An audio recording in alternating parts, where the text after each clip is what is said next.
Okay. After much trepidation, let us recap what happened last time. So last time you guys had encountered these two large statues that converted into these enormous stone golems. They blocked your access to go through a vault door.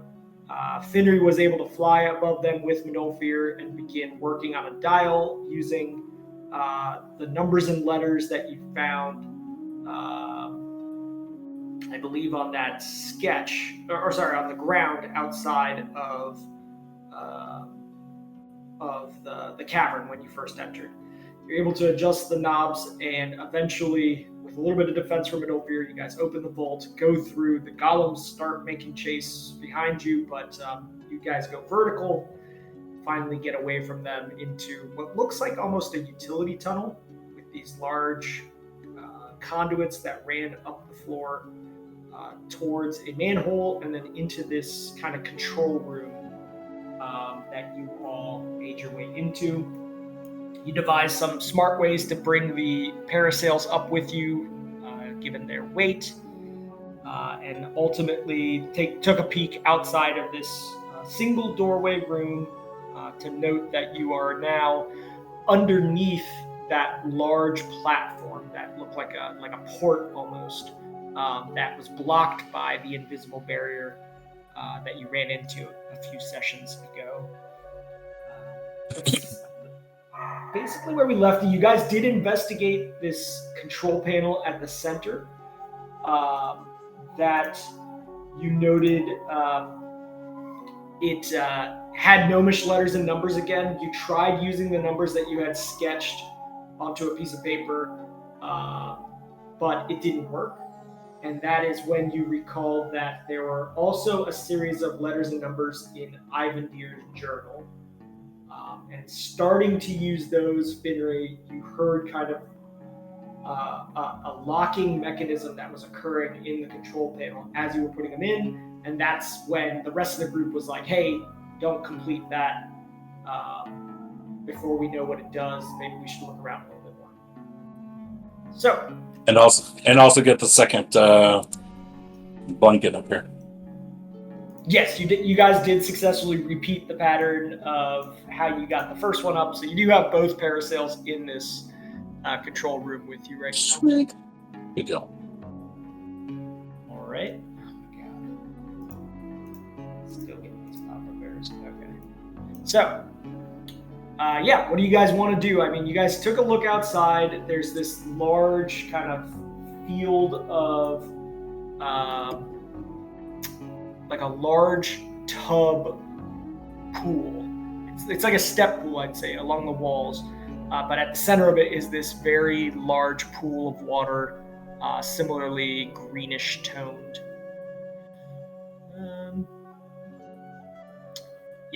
With that spot check, nothing really that you. That was to look out the door into the open area out there just to see if I spotted anything. But yeah. Yeah, it's hard to tell. I mean, there's a lot of nooks and crevices, and the platform above, you don't have any idea what's above that platform. So there's definitely some blind spots that you have out here.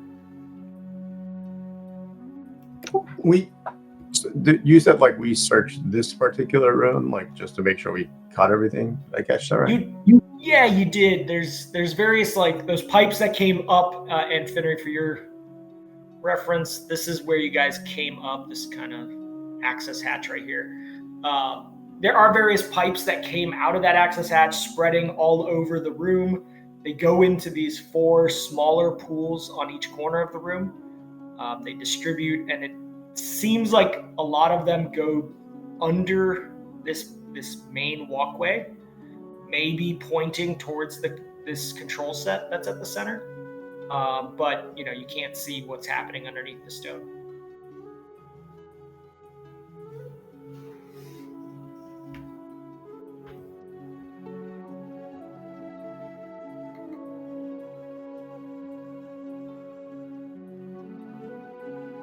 So.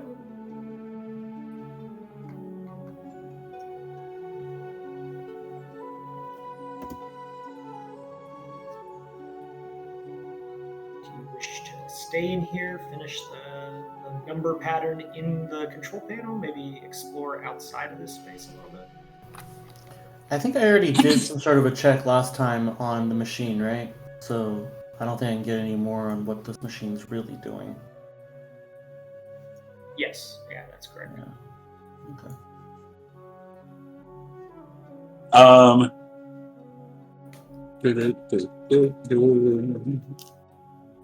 Medolfer is standing inside the room, looking out the passageway here into the area beyond.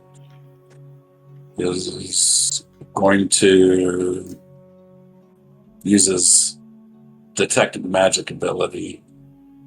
See if he sees anything that has pretty colors. Okay, for you it lasts about a minute, I believe, since it's Yep. just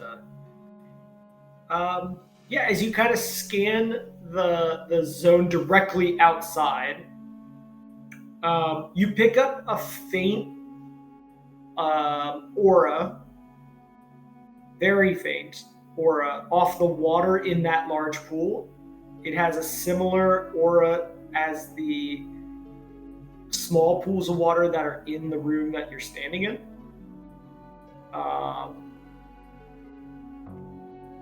That's all. Wait, I'm sorry. Just to make sure I'm understanding the detail, outside of this door, like south of the map we're in, is another pool. Is that what you're saying?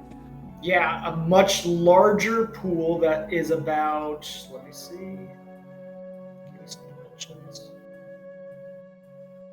75 by over 100 feet. So, like, you know, it's a rectangular pool, say 80-ish feet by greater than 100 feet outside of this, that has a similar aura and look, just natural look when you're looking at it, as the pools of water in here. Is there a way to like cross across it, or is it just like through the door you're immediately in the pool? When you go through the door, hold on a second. Well, I'm very clear. I'm not going through the door just yet. Yeah, if one were to go through the Okay. door, it appears like it just comes to like a landing outside, like a stone platform that overlooks the pool. You can see there are other ledges on the other sides of the pool, but it does not appear that there's a walking path between them. And yes, Fitter, you do still have the parasails. So like, but basically from here, there's not a way to foot path across the pool to any area that's not pool. Is that correct? There's like right outside. There's 15 feet or so of walkable space, and then it's the pool.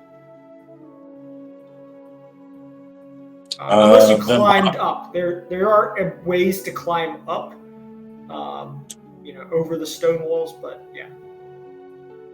Okay, so while my detect magic is still going, I'm just gonna do a panoramic view of the room. I know the pools are giving off magic, but I'm specifically going to be looking like the walls. Okay. Yeah, I mean, the walls themselves, where the pipes are, you have a very faint sort of magical aura on those pipes. The pools, like I said, are giving off an aura. Yeah, it seems like everything that's tied to sort of the mechanisms that are in this room are giving off a similar looking aura to you. You don't know how to interpret these auras, but that's what they look like. Just point out to Max just in case he just like all the pipes are glowing, Max, with the with power. They're glowing with power. Do you know what kind of power? Red. Apples. So basically we have vats of Gatorade, is what you're saying? Yeah, very much. It is Gatorade, Frost Cool, Thirst Quencher. Do we know why the water is magical at all, or like have we seen it do anything?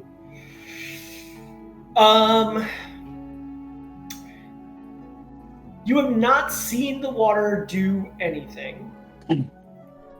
You know that you've been encountering some aberrations within water that looked similar to this. This is not dissimilar to the colors of water that you've seen elsewhere in this dungeon.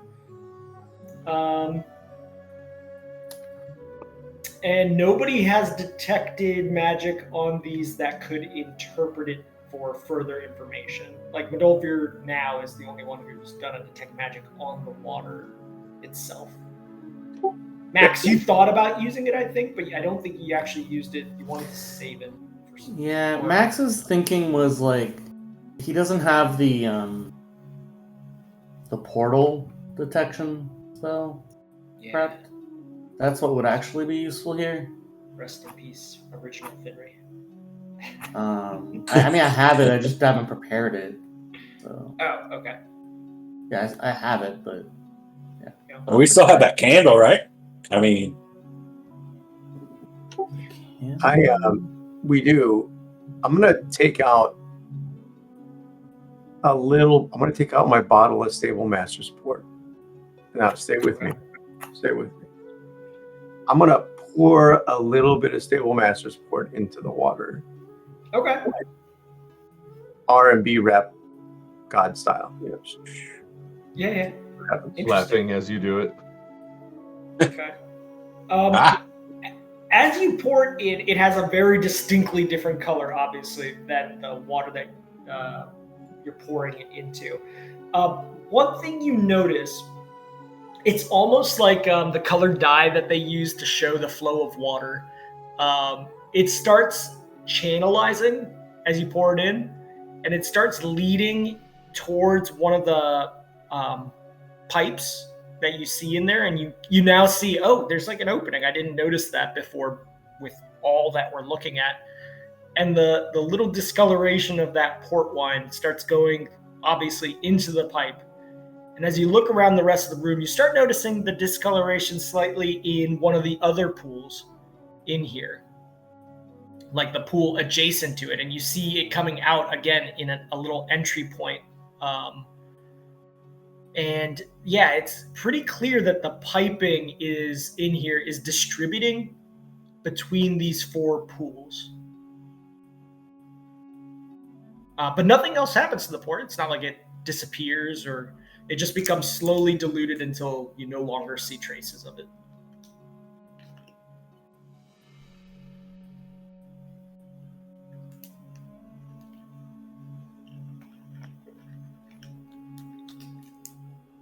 Yeah.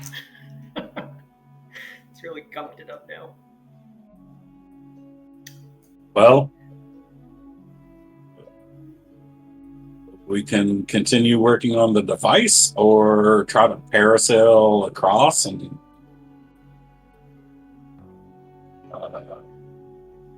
search past the pool, assuming we can get past the pool. I mean, Go ahead. is there any reason to go in the water? Like, have we touched the water? Is it dangerous? No one has touched the water yet. When you guys came up through the manhole, you were very careful to create a way to cross over to this walkway without stepping in the water. I could be wrong on this, but if memory serves, there was the comment of that GM made to say that it reminded us of like the water in the pool in like in Alajo and stuff. So it's possible that it could be teleporty water. Yep. Or not teleport, but take you to a different plane water. I mean, Max, do you have like a vial? Can we like get some of this? You have like the mage hand that you can use to like get some of this water, put it in a vial so we can save it for later just in case. Let me look at my inventory. I might have used all my vials. Sure. Max opens up his bag. It's just assorted wires. I mean, I can empty the whole bottle of Stable Masters, and then you can have a bottle of hose water, whatever this is.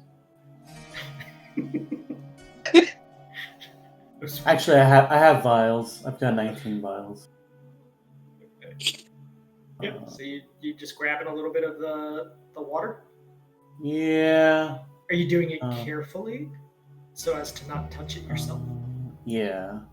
I'm going to. Let's see. How would I do?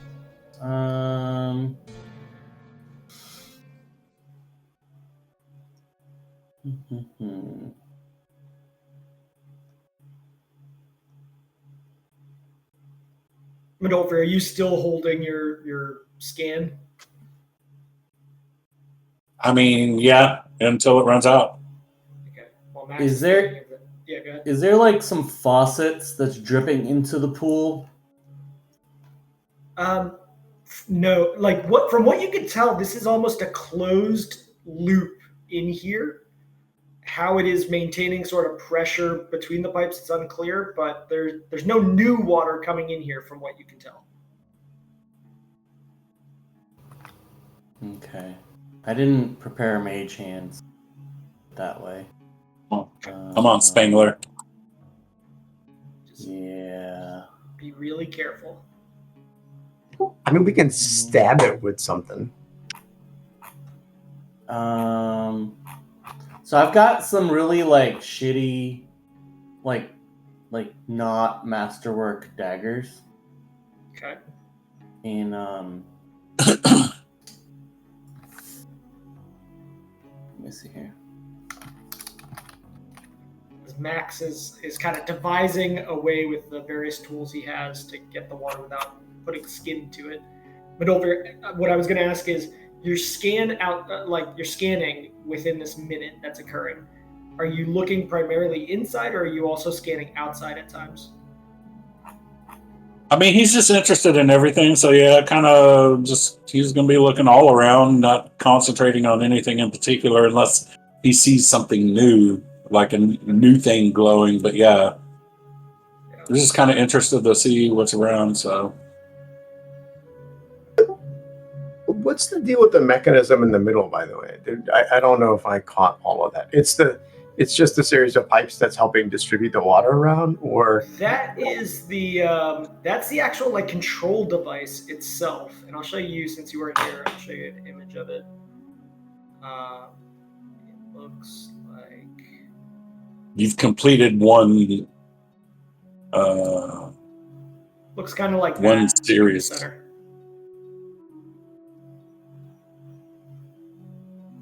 Yeah, using Ivandir's letters and numbers from his journal, you've completed locking in, and it was clear that it did something when you did that. It didn't activate anything, but it felt like a lock going into place.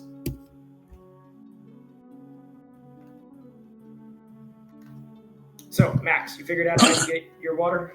Yeah, I got some mage hand scrolls. I'll just use one of those. Okay. Go ahead and use up one. As the mage hand holds on to the vial, you're just doing one vial? Yeah. Okay. Yeah, it sort of scoops up part of it, and then it just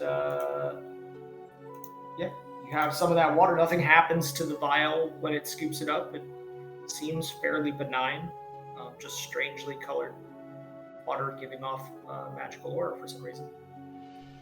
Can you like pour it on? I mean, you can always get another vial. Can you like pour it on the ground to see if it does anything on the ground? I mean, there's plenty of ground we're not standing on. Yeah, let's do that. Okay. Like, yeah. Mage hand lasts a while, right? It's concentration. Yeah, so you can just keep holding it. Yeah, you get another. So you're going to pour it on the ground. As you do so, the water disperses on the ground, on the flat stone tile, and it naturally sort of finds low points, etc. One thing that you notice as the water starts to set, almost like just a damp spot, because it's not a lot of liquid, now with the water spread out like this, you see almost like a gold miner who pans for gold ends up seeing little flecks that are different in color. Now that it's against the stone tile, you now see absolutely like sand grain sized flecks of a familiar sort of stone that is whetstone. There is like almost ground up with whetstone within this water. Definitely Kool-Aid. So yeah, there's some whetstone powder in this. Interesting. Is there a way to like dry the water to get the powder? Do you think? I mean, The there's water the old... appears to be evaporating on the ground, you know, as normal water would over time. Oh, Max knows what's up. Can he do some sort? Okay, so he thinks that these pools are crystallization chambers. Is there a way for him to check that? To see if like there's large. Well, a crystallization chamber would imply there would be larger crystals formed somewhere, right? So you would be looking for that kind of thing, like almost like a salt bed would. As you look around, no, you don't see larger crystals have formed of the whetstone. If anything, you feel as though the purpose of these was to dilute down and disperse it as close to a sort of diluted liquid as possible. It doesn't seem like the purpose of these is to evaporate. Okay. I'm gonna ask him. Can you guys look into the water and see if there's anything that might look like a pipe leading out of the pools or anything like that? Anything like that? Yeah, who wants to try I would say this is a search check more than anything. I know you're not like literally getting your hands in it, but I can do it too. Yeah, feel free. I'll do this as a group check. I'm so good at this. Okay, yeah. The wide variance in rules. Landray. As you are called to action, yeah, I saw that, Fenrir. 20 and a 1 came at the same time. As you are called to action, Landray, as you start searching around, even though for most of these guys, like the water is a little opaque, it's that murky kind of color. You're used to that. I mean, a lot of the Rev Hall waters that you used to go, you know, fishing and things, you would be able to sort of almost sense through the murk and see the different sort of color tones behind it. And with your check, you are able to note that you kind of follow one particular pipe that is on the south wall that is different than the others. And it goes down under this pool to the right of Medolfir and clearly turns in such a way that the next turn of that pipe would be southward. And the only place that would mean would be to go out of this chamber. I South. communicate that to the group. Okay. That particular pipe also, since you got a 24, you follow it back to the roof line, and it is the only one that also goes out of this space, above the ceiling of this room. All the rest of the pipes look like there's circulation or coming from the manhole that you came up. This one is going through the roof. But is it also connected to the pool somehow? Yeah, there are T's under, now that like he's pointed this out, you do see that there are T's into that pipe from the other pipes that go into the other pools in here that seem to manifold. It's the only one where all the different pools have at least one pipe that manifold into it. Okay. Do we get the... it's also going up. I'm going to force a craft plumbing check after this. Okay. No, it's fine. I have been wanting to make a plumber character. Okay, so does it seem like the pipe feeds into this room, or is it possible that this room is some sort of a hydraulic power station that's distributing power in the form of dissolved whetstone out to other places within the facility?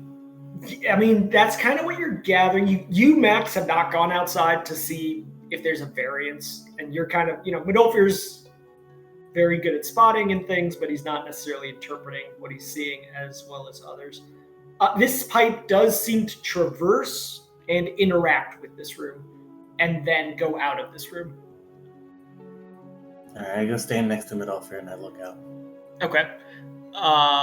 You don't have to do a spot check or anything. You can see the pool in front of you. You see that massive metal trellis platform above that rises above the pool with like columns that come into the pool. The pool of water outside does appear to also have just that same sheen of like, yeah, there's something up with this. There's like flecks of as you kind of approach and look a little bit closer, you see that there are flecks of whetstone in this now that you know to look for it. So it's not like it's natural water outside. It also has the whetstone in here.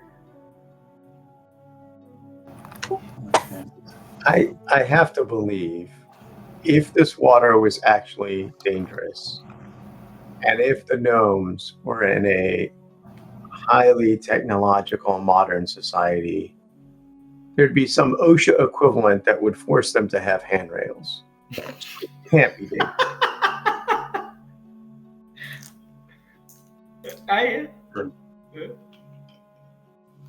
No, I said it's true.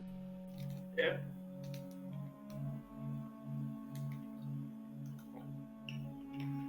This is where like a summon creature, so you could just dump it in the water, would be helpful.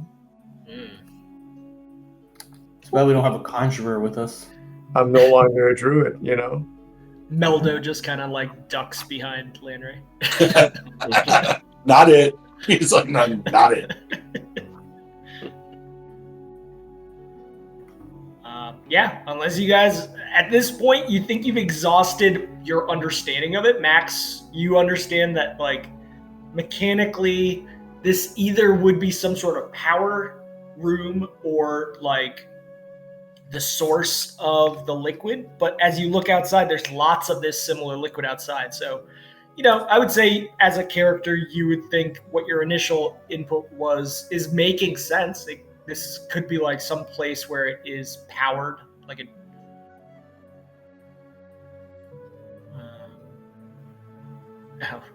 Finry. Yeah, that's fine. No biggie. So, other than empirical testing via the panel in the center, from where you're standing right now, you think you've gathered as much information about how it works as you can.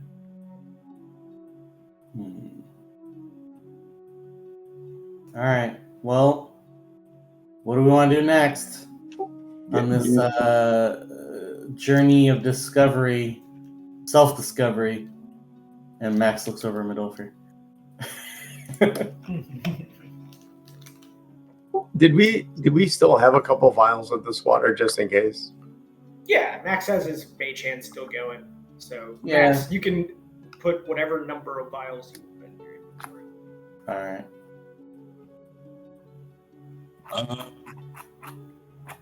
I don't know. Maybe let's keep working on the device, see what happens. Max, I'm also going to ask you to put a vial of the water into the bottle of Stable Master's Fort. Okay. But you're going to hold on to the bottle, right? Oh, yeah. Okay. Yeah, I'll fill up the bottle you hand me in the handbag. Sure. Do you want a full bottle of that, or do you just want one vial in that bottle?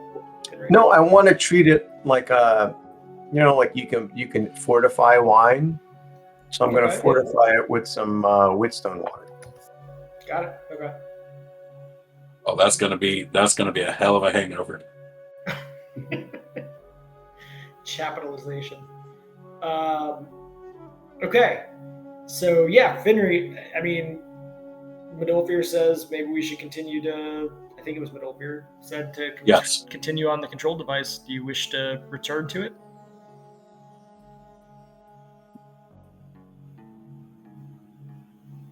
I mean, I'm good.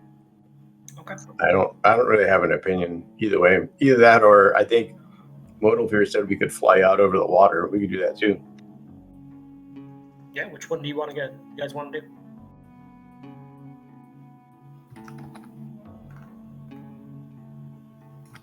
Just dying to know what happens when that thing is finished. But I'm also dying to know what's at the other side of the gathering little area room.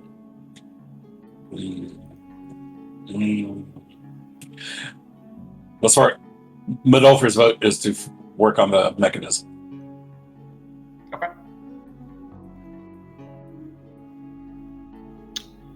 All right. So, Finry, unless I hear that you don't want to do that, I assume you take back to the controls. Yep, I'm done. Yeah, you begin turning the knobs and aligning them as Ivandir's journal sort of laid out. And as you do with each turn, it feels like it locks into place. You move on to a different ring, lock it into place, and eventually you're at the final number and letter set. Nothing has happened in this room intermediately while you're putting this in order. And with that, you turn the final dial set into place. And as you do, a loud grumbling sound begins in this room. The water level of each of these 4 smaller pools immediately lowers, like noticeably as a jolt, 5 or 6 inches. And you can hear the movement of water now in, out of this room, all around you, in the pipes in this room. And outside, Midolfir and Max, you can see now that there is water rising in the pool that you're staring out in as well. What the other thing that you is that the Whitstone lanterns that line this room and the exterior space start to change and almost buzz in color. They're like pulsing, almost like in a brownout. And the nature of the water is becoming much more like roiling. It is not a calm, reflecting pool outside anymore. The water is churning almost. What are you guys doing? Are you staying in here? Are you going outside? What are you thinking? So the water is churning out of this room, you're saying? Out of this room, it's churning. Inside of this room, the water levels are wildly fluctuating. They're not just going down, but there are these kinds of jolts that happen.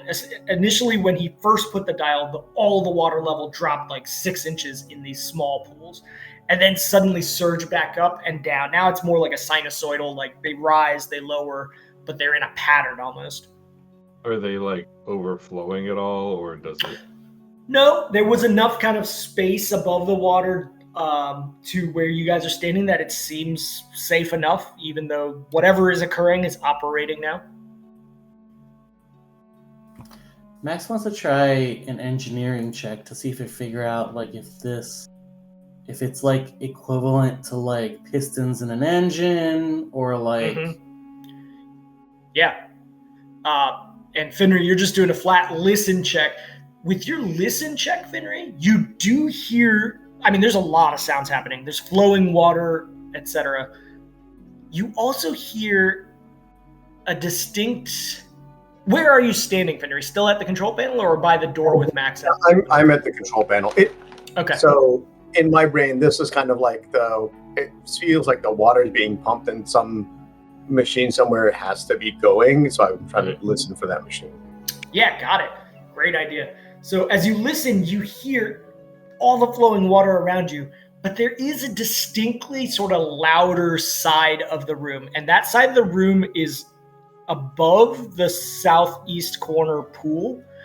There is a louder kind of thumping, almost like a water hammer sound, like a dum, dum, dum, dum, dum, dum, dum, dum, dum, dum. That corresponds with some of the fluctuations you're seeing in the water, and it's coming from above the ceiling space of this room. Max, your knowledge engineering check. What this would tell you is that there's definitely something that is forcing water above you. Finry has kind of pinpointed it through listening, and you note as he's getting closer over there, there's something forcing water and recirculating water through here. And for whatever reason, that is drawing a ton of arcane energy from everything in this space, whether it's touching it or not. Like the lanterns in this space that are just little whetstones seem to be having almost like a brownout condition where it's being sapped. And all of that energy seemingly, for whatever reason, is going into that pool on the exterior. Quick question. Looking at the pool on the exterior, it's fairly large. Would one say it's large enough for like let's say a boat to like fit within the length and width of the pool?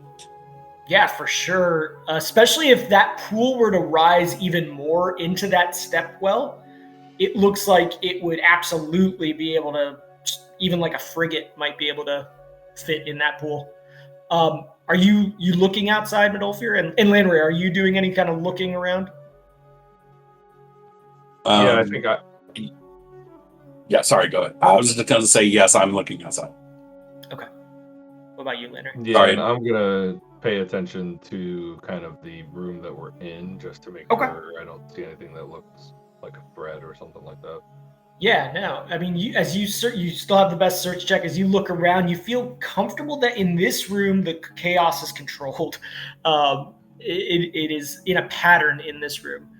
Medolfir, on the exterior, you now start getting like a glimpse that the water level is definitely rising. The other thing that you notice is up above that large platform is moving. It's almost like there are seams within it that are coming apart. What you also notice, Medolfir, is that there are beings on top of that platform that start crawling out from the outside of the platform and crawling down. Some of those beings crawl down the columns as you watch. They are Sard. They are pretty far away from you guys, but you spot like one or two Sard. Momentarily, they're like cockroaches. As soon as you see them on a column, they go around to the other side. They have an innate ability to try to hide from potential dangers. I'm going to say, as I'm still looking out, but like over my shoulder, Fenry, can you maybe turn it off? Fenry, are you going to try to turn it off?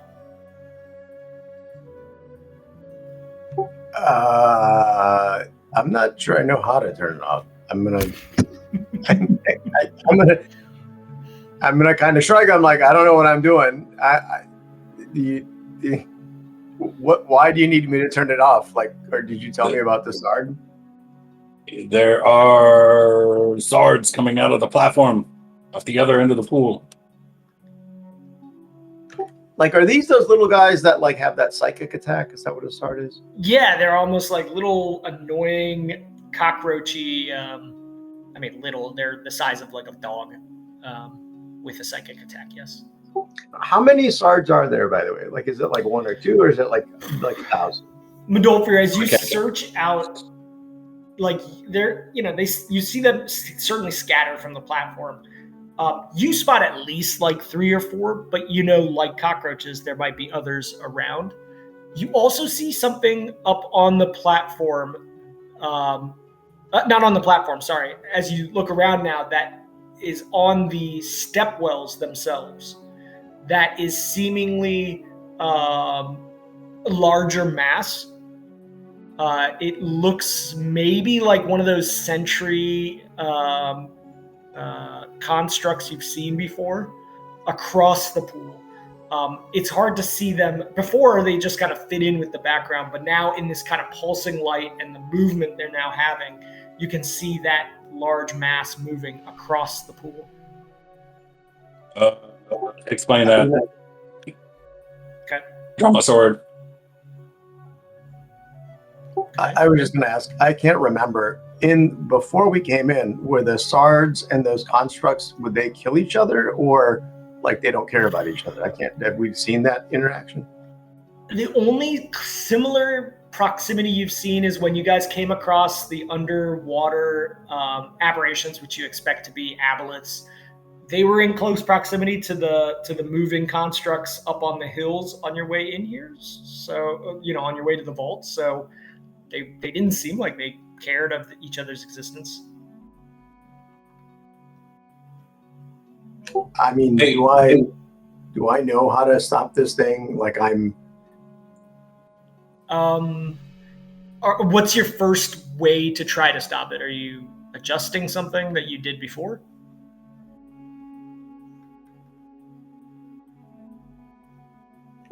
I mean, so here's my concern, and I will say this out loud, is like, I'm worried that if I screw this up, it'll blow up.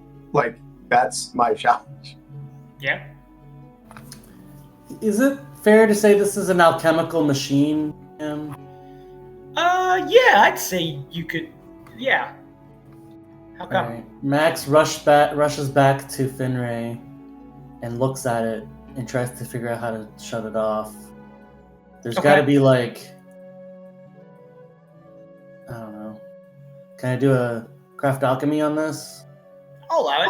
Landray, while Max removes himself from sort of the post at the doorway, are you kind of replacing him next to Midolfir? Yeah, I'll go down there just to support Midolfir. Okay. Hey, real quick, GM, on the Gnomish Ruins map, you say we could, looking out the door, we can kind of see that we're in that area. Can you kind of like indicate on the map, like roughly where we're at in that area? Yeah, sure. So you guys are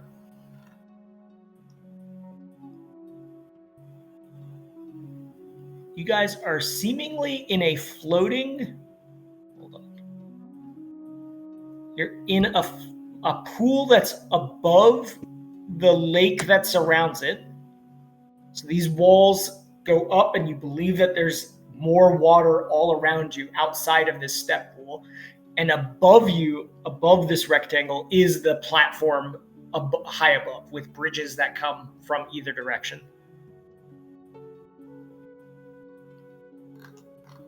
And that's the thing that's moving, right? That is the thing that's now moving. Like, the central portion of it is almost coming undone at the seams. As you kind of take note of like proximity to things, Midolfir, you now see that the Sards have jumped from one of the columns holding that platform above onto the step pool edges, not next to you, but in one of the other corners of that large step pool.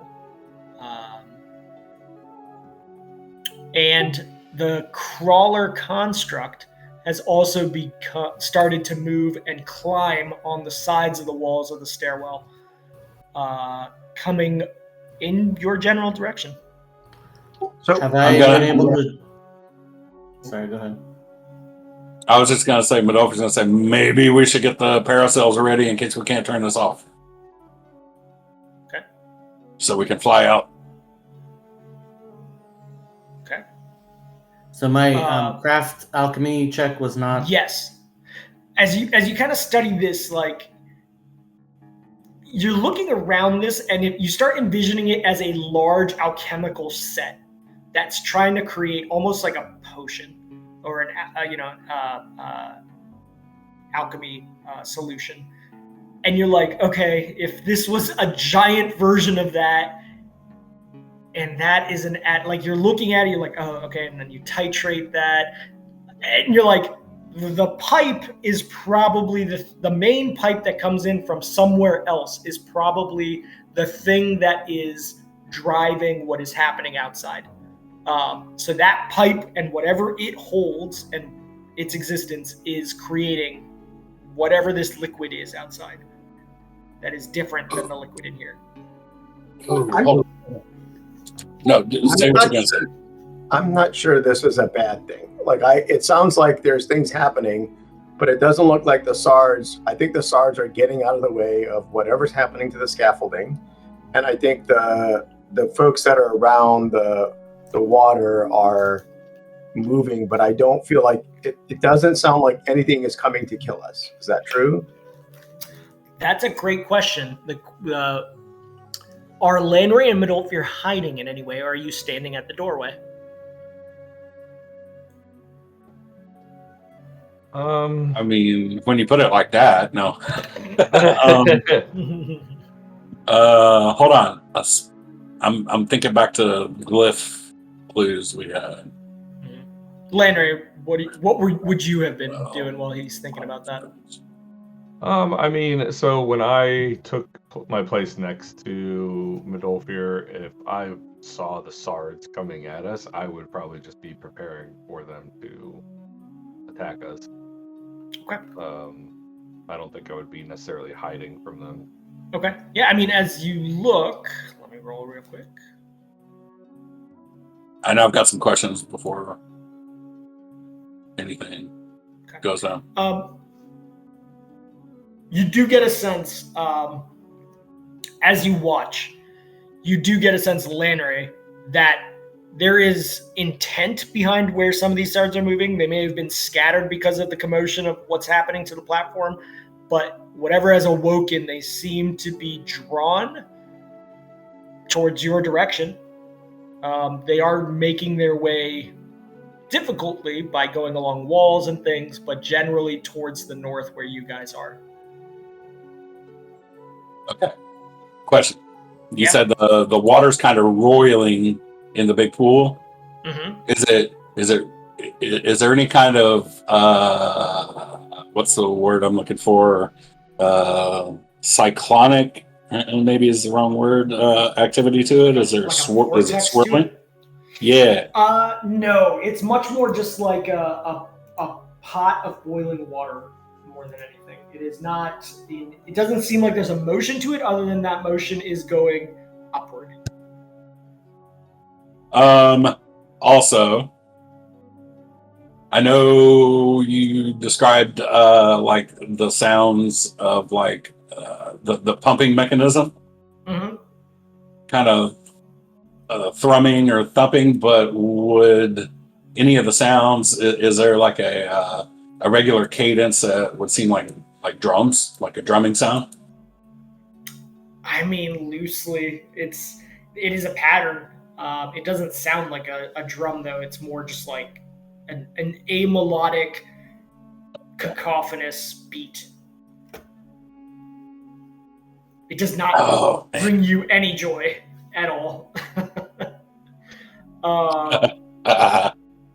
Lanray, roll me a d20, please. As the primary person focused on sensory in this moment. Okay. Lanray.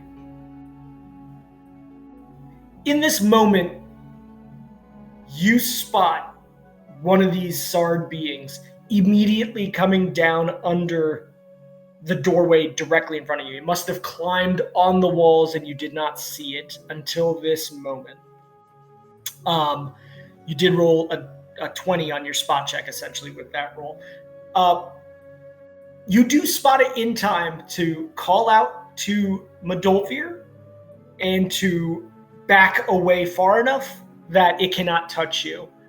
But in doing so, you still won't get like a reaction to it.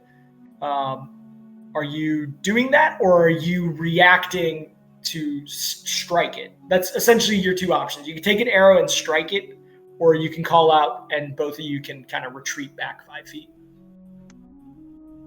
I mean, kind of a silly question, but just seeing the Sards coming at us, is this one, when they pop out, is it like trying to attack me, or?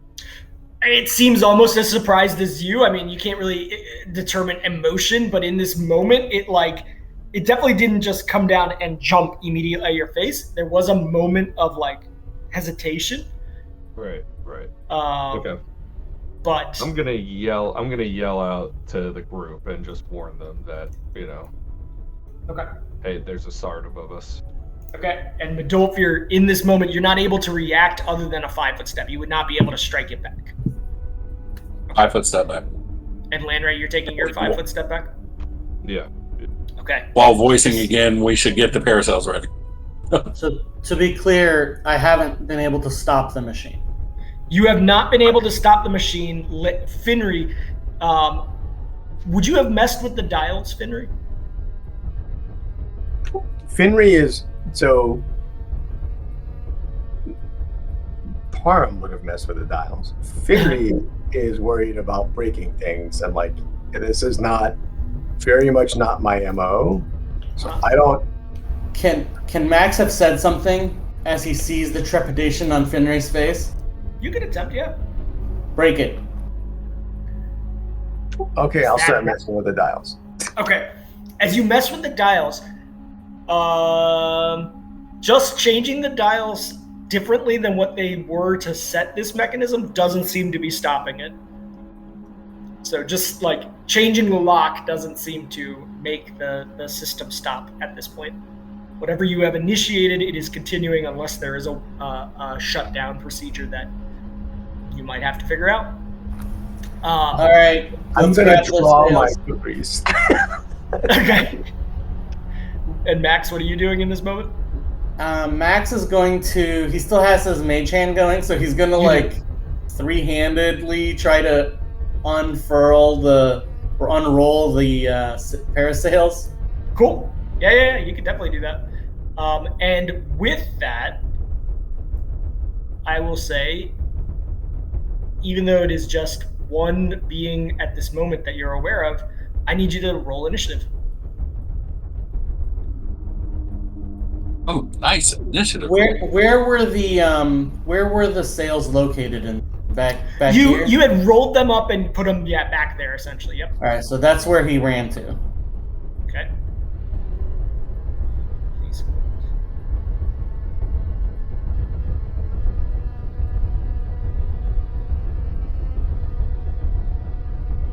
Lots of rolls for GM. Okay. You know that this is the one that's directly adjacent to you guys right now, the one that is right here. However, he's one further up. However, you do also know that there were others outside. So, and at least that one construct that was slowly coming around the walls. With that, let's see who's got the first action. It is this guy. Okay, move him. Secrets. Max, you are next to act. What are you doing? I'm just gonna display the exterior. I'm gonna cast Archon's Focus. Okay, nice. And then unroll as much as I can. Okay. I would say with your action, you are able to cleanly unroll one of the parasails. There's no check for that. With your move, I mean, you're able to do that. Okay. So that is automatically applied to you. Good. That is your turn. Position. Series here. Medolfir, it is your turn. Through that doorway, other than the one that you now see, you get the sense that there are at least one or two behind it as well, as you see sort of other dangling, claw-like arms at the jamb of the doorway ahead. Not that Medolfir is worried about the creature so much, more so than worried about. I think we need to get out and see what is going to be happening with the pool. His interest is, as he's already called out, getting the parasails ready. So he's going to yell to Landry.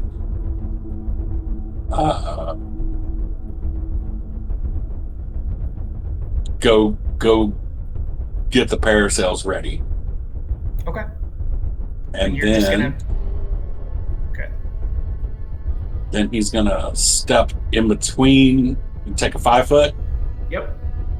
put himself there, and he's gonna full attacks on this. Got it. Go for it. You do remember these things are really fun to smash for you. They're very satisfyingly. They got a little, they're kind of one of those like glass cannons, right? They have a bit of a punch if they can hit you, but they sure do fly nice when you strike them. Come on, get some good rolls. Oh, lots of dice. Yeah. Nice. All right. Okay, so I will say your first attack is enough to kill the one in front of you. So do you want to reserve instead of doing the full attack and do something else with your move? Well, you kind of already took a 5 foot though. Yeah. Okay. Then if I may, a little bit of a creative license here. Instead of doing all 3 attacks, if the first swipe kills it, then I want the second hit. As I'm swinging my sword back around, I'm going to turn my blade flat against it and kind of baseball bat it into the pool. I love when you do that. Yeah, these like little 2.5 foot cockroach things. It jumps onto your blade and your blade slices it, and you just kind of turn it like a discus thrower and fling it, like you said. The pool in here or the pool outside? No, both outside. Are viable. Okay.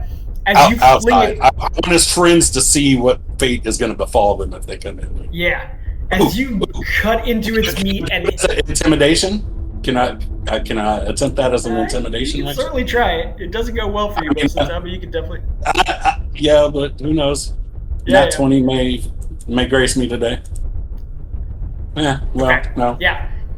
Either way, the meat of this thing grips onto the lower base of your sword, and you fling it off the tip of the sword flat. It flies towards the pool, and one thing you notice as it hits the pool, its body, it's not like a splash. As soon as the body touches almost the meniscus of the top, like the absolute top of liquid interfacing with the open air, its body just disappears. Okay, don't touch the water. Noted. Okay. Yeah. I've got to take a quick bio. I'll be right back. Sure. Yep. That's your turn. Don't touch the water. Yeah. He screams that back out to the group. For the bio break too. Don't touch the water. As soon as Medolfir flings that one away, another one appears at the doorway. It is going to come up directly to Medolfir here. Almost like on the ceiling of this space, but in close proximity. The ceiling of the space is not that tall by the doorway. And it is going to do its concussion blast. And this is a ranged touch attack against touch AC. Or sorry, not a touch, melee touch attack. So let me roll that. Okay. Ooh. It misses its concussion blast. The rest of you in this room and Landray the most, you get the sort of guttural bass note kind of feel of this being's psionic blast, but it does not affect Medolfir. I'm back. All right. You were attacked by one of these sards, and a concussion blast missed trying to hit you. Next up is this one. Another one comes through and comes up to you, Medolfir. least 3 now that you've recognized, and this one is also going to attempt that. I need my dice. How large is this doorway, by the way? It's about 6 feet wide and 8 feet tall. It's rather large, especially considering gnomes. Yeah, that will strike, so that is going to be 6. You take 3 points of concussion. Let's see what kind of it is. Telekinetic force damage. So you take 3 points damage. That's not reduced on armor, right? Yeah. Okay. Nope. And also, I think your armor's damaged partially. Oh, that is right. That's right. Yeah. Okay. Lastly, you do see motion outside of the doorway, not from the ceiling door jamb of the doorway, but from around the edges of the walls, as you see another Sard back here. I will show it on the turnover as well.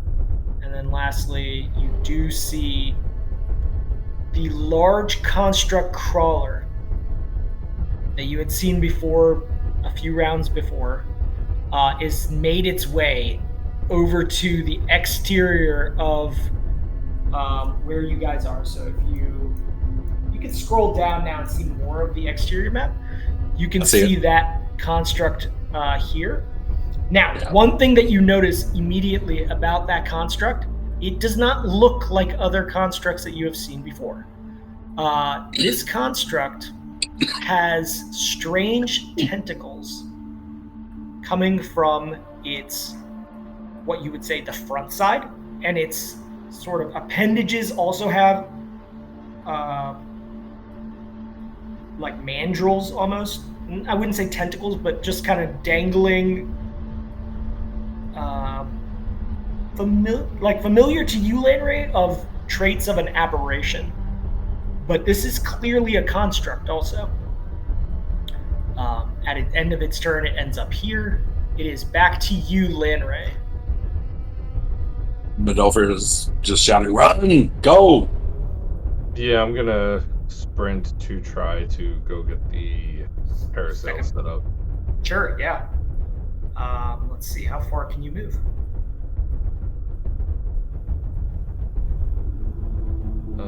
My base is, I guess, I think it's 20 right now. Are you encumbered? Yes, I must be, but that's kind of shattering. You are currently medium load. I wonder what your medium load is coming from. Because the efficient quiver should just be... Yeah, it says you're carrying 71 pounds. Efficient quiver should not be counted as that weight other than the weight of the efficient quiver itself. And that's what's causing the problem. Yeah, this should only weigh 2 pounds. Hey, Max, isn't there a way to make that a weightless container? Yeah, it's in the item properties. I see it. Yep, that's why. No, that didn't do it. Dang it. Okay, you have your full movement right now. That's just a mistake on my... Works like bag of holding weightless. That's weird that it's not doing it. Yeah, so whatever your normal movement is, you still have it, Finray, which is... Or Lanray, you have 30 feet of normal movement. Yeah. So not enough to be able to move and unfurl in this turn. Yeah, that's 30 right there. And then another 30 would be needed to get back where Max is, basically. I guess if I just did a full-out run as my complete turn. Yeah, it's like a double movement. It's not quite a run, because a run technically would get you 4 times movement, but you can't do that in a straight line because of the control panel. Yep, so I think you can end up pretty much right here if you want to at the end of your turn. Okay, yeah, I'll do that. All right. Yep. And are you putting away your bow and arrow out of your hand so that you can access that faster? Yeah, yep. Okay. Noted. Finry, still sort of like adjusting the dials and like, oh, none of this is working. What are you doing? Can I take a 5-foot step and then if Max and Landray are on their sail, can I unfurl my sail? Max has unfurled one of them on this ground. You could take control of that. I would say, you could take control, and even I would allow you to move it one full movement at this point with a dex check. Well, I can unfurl the other one. That's what I was trying to do. Yeah, you can also kind of pull that other one aside from the one that Max has unfurled and do that.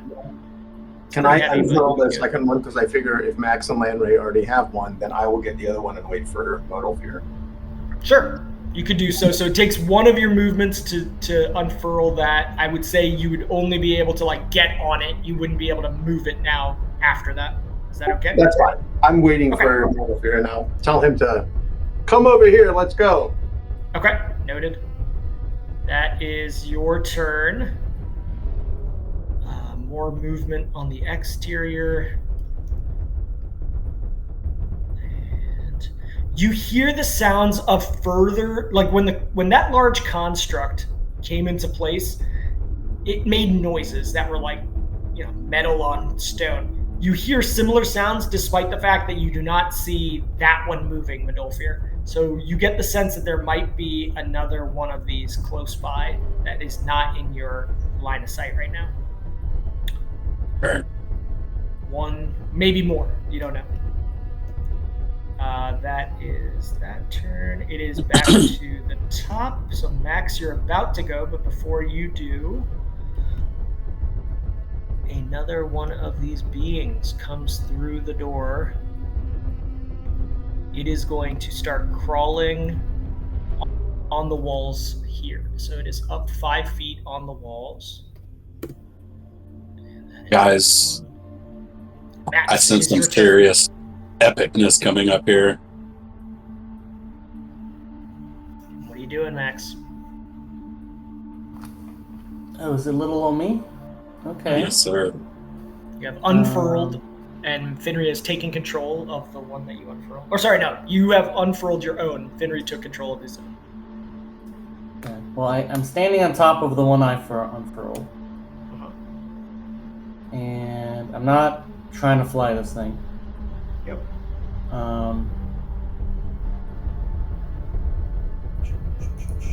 You could permanently flip with Landray if he's going to end up being your movement. No. How many are out? I mean, I see 4 on the initiative, but I don't.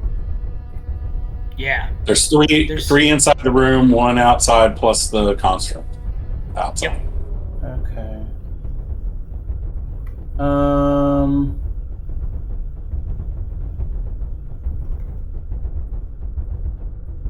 Okay. Well.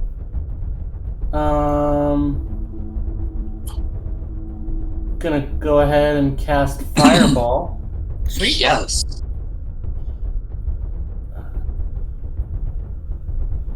Definitely, Right. yeah. Like here. Point it again. I didn't see you actually. Okay, yeah, Sorry. there. Okay, noted. Yep. Yeah. Just beyond the reach of Modalfear.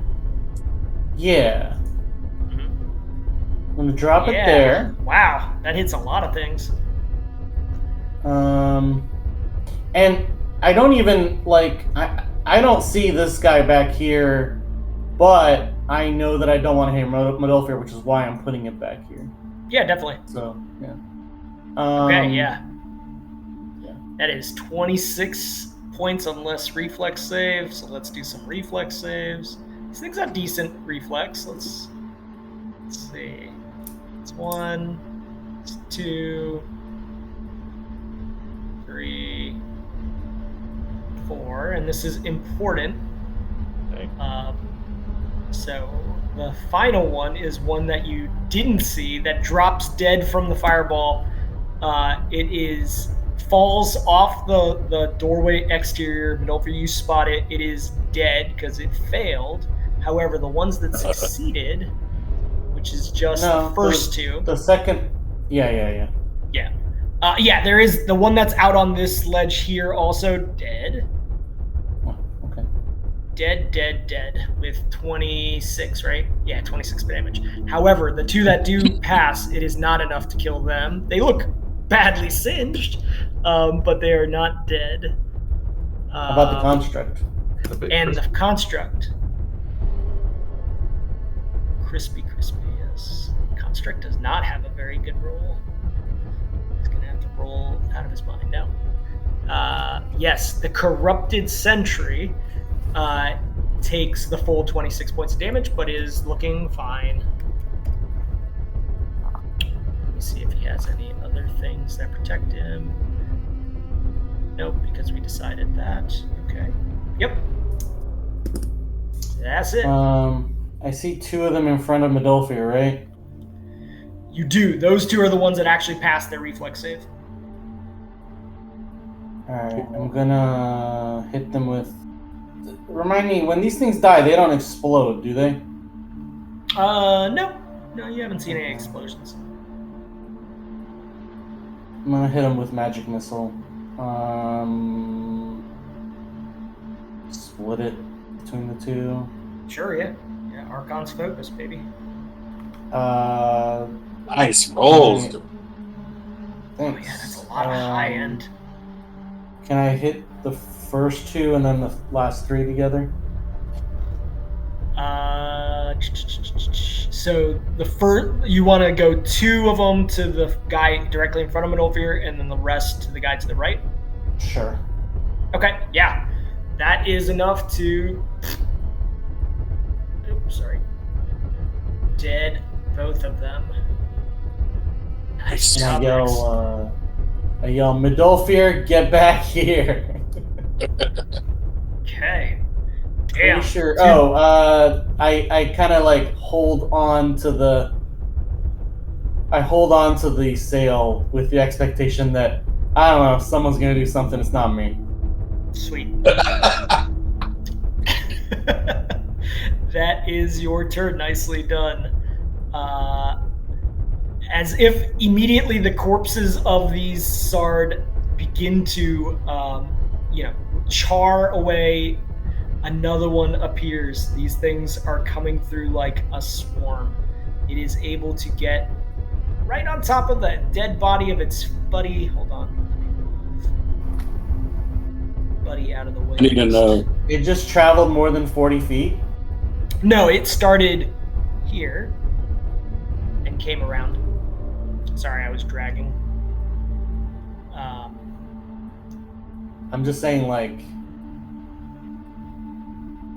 it wasn't within the It bubble. was outside here, and it came up 30 feet to there. Okay. And remember, they're climbing in 3D, right? Their claws are on the walls on the ceiling too. Yeah, that makes sense. So he is going to attempt to hit you with his little blast, Medolfir. It is against your touch AC. It is a 10. Blah. Does that No. hits your touch? No. No. Darn. Let me double check. Yeah, my touch is 13. Okay. Yep. He fails to do so. That is his turn. It is Medolfir's turn, as Max has called to you to hop on.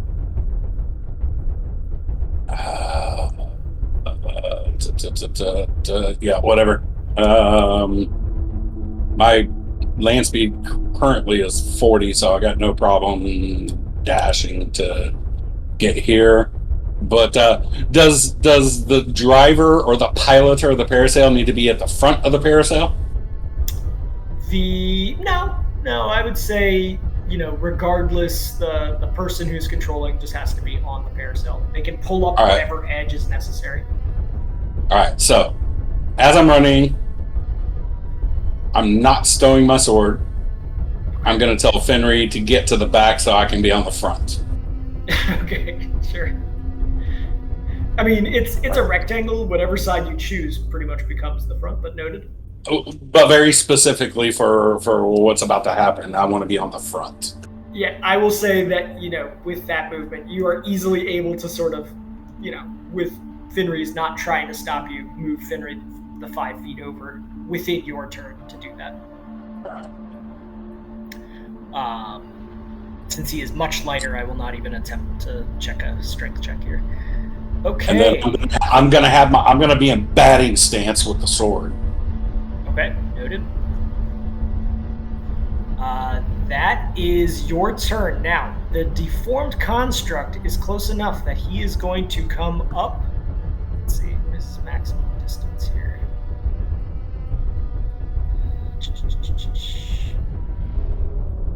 Oh, okay, 30 feet, yeah. He's going to go ahead and stand in this doorway. And seemingly kind of hold position for a moment. Double check. Is he gonna hold position? No, he's not gonna hold position. Can he see you guys? You guys are pretty well lined up behind the control panel, so I will say he is going to hold position. He is moved and holding. He is 6 feet tall. When he is like elongated on his legs. However, in the position that he's ended here, he is only about like 3.5 feet tall. So like you saw as he was moving that the body could jerk up 3 feet compared to all appendages are extended. I prefer twerk. I do Yeah, too. Very much.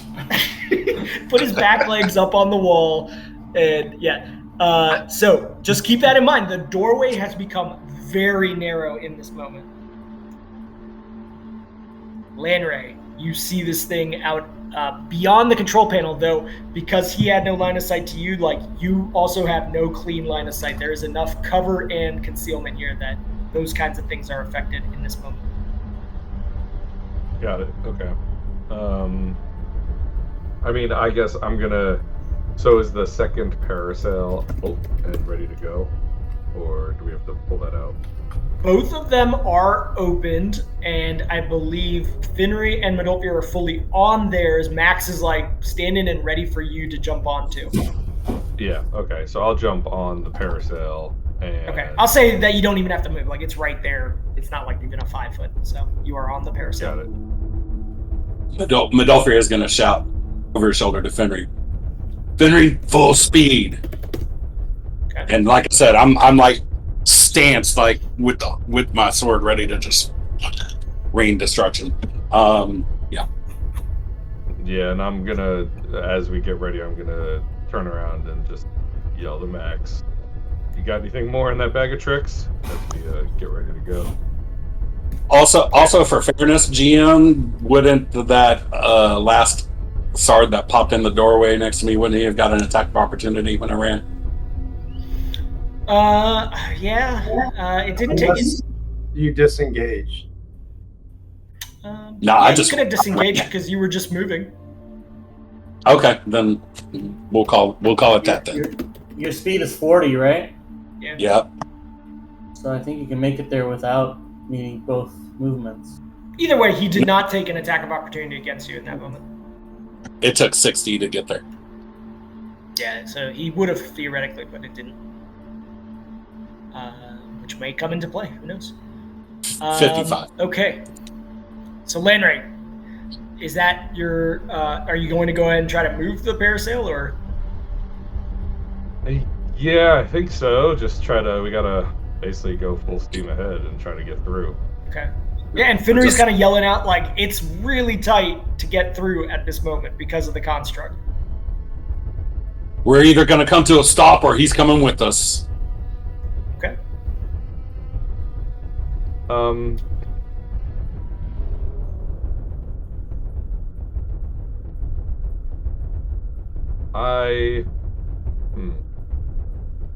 What I'm gonna do is also, can I like cast? I have a spell like of shield. Is it possible for me to cast that and it helps like because it creates a disc, right? And it would be in front of the parasail. I'd allow that. Yeah, I'll say okay. It'll be in front of your part of the parasail. Yeah, that's fair. Okay. Sounds good. Yeah, just go ahead and use that, and then give me a dex check if you're trying to ram through it. Okay, noted. And then dex check. Okay, yeah, no problem at all. Like you and Max both glide 30 feet. You have to take off a little bit and get up, but you both move 30 feet over.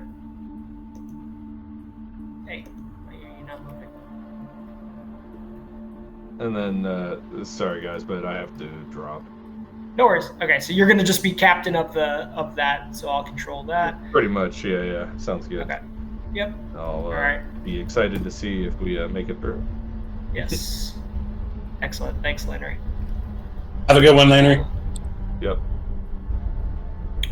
All right.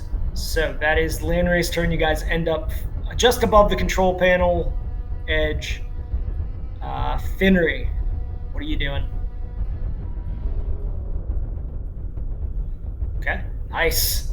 Like, expertly, you're like, all right. Adolphir says go. You lift off. You guys are able to immediately move as well 30 feet. In fact, since you're not activating anything, you could theoretically move your full 60 feet if you want to try it. It won't quite get you outside, though. Okay. And you want to be... Now, keep in mind, this one is, like, on the wall. This Sard right here. So, if you do that, he has an attack of opportunity saved up. Yeah, Modal Fear is in front of me, you're in front of me, not behind me. So you're, like, face-to-face with the... whatchamacallit dude, I think. Okay, and you're here? Yeah. Okay. Oh, yeah, I see now. So it would have been here and there. Okay. As you pass by this one, he is going to take an attack. Against whom? Against you, Midolfir, having been the one that's primarily been striking out. 19 to hit. I'm trying to draw aggro. Yeah, that hits. Okay, you take 3 points of damage. And that is not reduced. That was his psych or his energy attack or whatever? Nope, just a regular bite. Okay. Yep. And as you approach as well, Midolfir, at the front of this, the deformed construct, which was holding its turn, its front sort of gear mechanism starts to light up in a familiar Whitstone-y kind of color as it releases a scorching ray. Its aberrative elements, this corrupted aspect of it starts to form, and it fires off a scorching ray towards you. Oh, why did that do that? It has to roll to hit, right? That's a ray. Yes, so it's against touch attack. The first one I don't believe will strike, and this hits anybody that's in its path. I believe. What is its distance? No, you gotta pick a target with a ray, man. Yeah. Okay, yeah. That's how we played it before. Yep. Yeah. So it is singular ray. So the first one, both of them are going to be at you, Midolfir, either way, as the front of that line. The first one misses, obviously, but the second, I believe, does strike. But it does not confirm. Okay, so then you take 17 points of fire damage as the scorching ray comes forth. That uses its held action. And you guys are not able to proceed any further than that point. That is as far as that can move. You guys are 5 feet off the ground. Which is as comfortable as you could be. For mechanic purpose, we're in motion, but our flight ends for this round at that spot. It's not like we're stopped, correct? Yeah, I mean, the mechanics of this, it's not sequential action. Everything's theoretically moving at the same time. So we're still moving. We're still flying forward, going into the... And I would say, actually, if the point of this was to try to go through the the doorway, then you wouldn't be 5 feet off the ground. You'd have to be 2 feet off the ground. That's fine. I mean, here's what I was envisioning in my head: is us flying through the doorway, and right as we get to the construct, I'm gonna basically swing my sword, or kind of hold the sword out at point, kind of acting as a joust, like a jousting motion, if you will. I gotcha. So. Yeah. Okay. Before it comes back to the top of the round, you get the sense that there is another construct coming around the walls, also with its mandrel showing, directly adjacent to this one. And after seeing that one, you do get the sense that there's another one out here in the pool. You hear the sounds of movement, but you do not see it in front of you. This doorway is pretty well jammed up between the one that's crawling around the sides of this wall and the one that's on the ground in front of you. It would take a bull rush of force to get through these constructs right now. Well, and that's I think that's kind of what I was picturing in my head. We're currently flying, right? So I'm wondering if the allowance can be made that there's a bit of inertia going into the hit against this guy. In this way, I'm saying, so like anything that, because your continuing action is still a straight line, I would say anything that requires that kind of 10 foot of start motion, you've got it from the last turn if it's a continuation. Okay.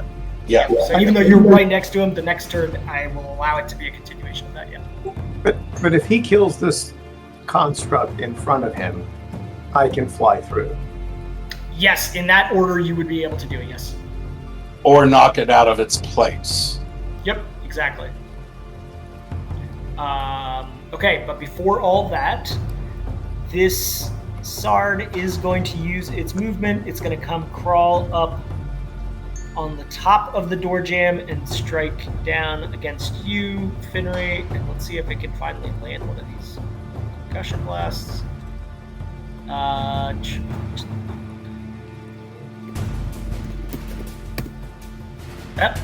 with a 1. Nope. Naturally fails. These guys are so freaking unlucky with these concussion blasts, so that does not strike you. Max, you are floating with Lanray. Do you wish to continue to be in the front of initiative? Yeah. Okay. I'm gonna cast Elation on everybody. Yep. And all allies, I mean. Yep. Nope, And also then, the constructs get it. Oh man. And then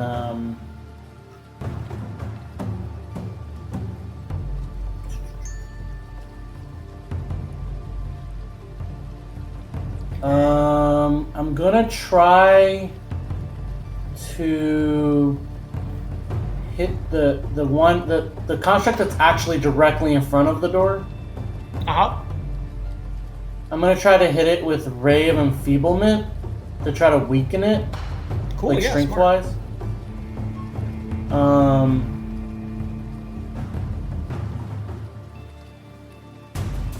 I don't know if it rolls at the buttons. It does. Yes, 14 touch. 14 touch is enough. So it does Okay. take on Ray of So- Enfeeblement. 1d6 plus 1 per 2 caster levels, so that's 4. Plus 4. Because I'm caster level 9. I'll trust So your one, math, I'm yeah. gonna roll 1d6 plus 4 now for the strength damage. 9 points of strength. Nice. damage. Nice. Damn. That's Fuck big. yes. Almost maxed. That's it for me, I think. My movement is just to hold on to dear life. Yeah, solid. Good move. Alright, let me make sure it's applying it to his strength appropriately. Yeah, there's that -9. When you bull rush, Jeez. it's a strength check or something, isn't it? I forget. How does it work? It is countered by it, I believe, yes. Yeah, it's a wow, contested. that took him down to a 0 strength modifier. These things are beefy boys Oh, normally. so they're average human now. Yes. Sweet. Yeah. Nicely done. Medolfir, you just have to take care of Bob now. Yeah. Before that turn, Medolfir, this Sard is going to attempt, probably in vain, Concussion Blast against Finnery. Don't they only have one of those, or do they do that every? Yeah, this one hasn't used it. There's this is two the right other there. one. Yeah. So roll. I need to program that. Jesus Christ. Where did this one come from? Oh, is he dead? That's the dead one, right? Yeah, that's one of the. That one's dead. Yes, Yeah. that one's dead. There we go. I pressed the wrong button. Sorry. Please. There we go. Okay. 4 and his bonus is not an 8. Do you have an 8 touch AC? Me or Modafleur? I have a 16. Yeah, it's against Finnery, so he fails at that. That is. Your touch AC is 16. That's amazing. Yeah. That is amazing. Okay. He is going to just kind of readjust. If that means you want to strike out against him, feel free, but he is going to readjust to here. That is his turn. Medolfir, what are you doing? All right, so we're treating this as a. Sorry, go ahead. Yeah, you can do a charge or bull rush as you wish on this carpet. And is this a medium or large? This is a large being with multiple legs. That has not changed from the Ray and Feeble. But the multiple legs don't matter if it's floating around in the air, does it? It's It not. does for him. He's not floating on the air. He's on the ground.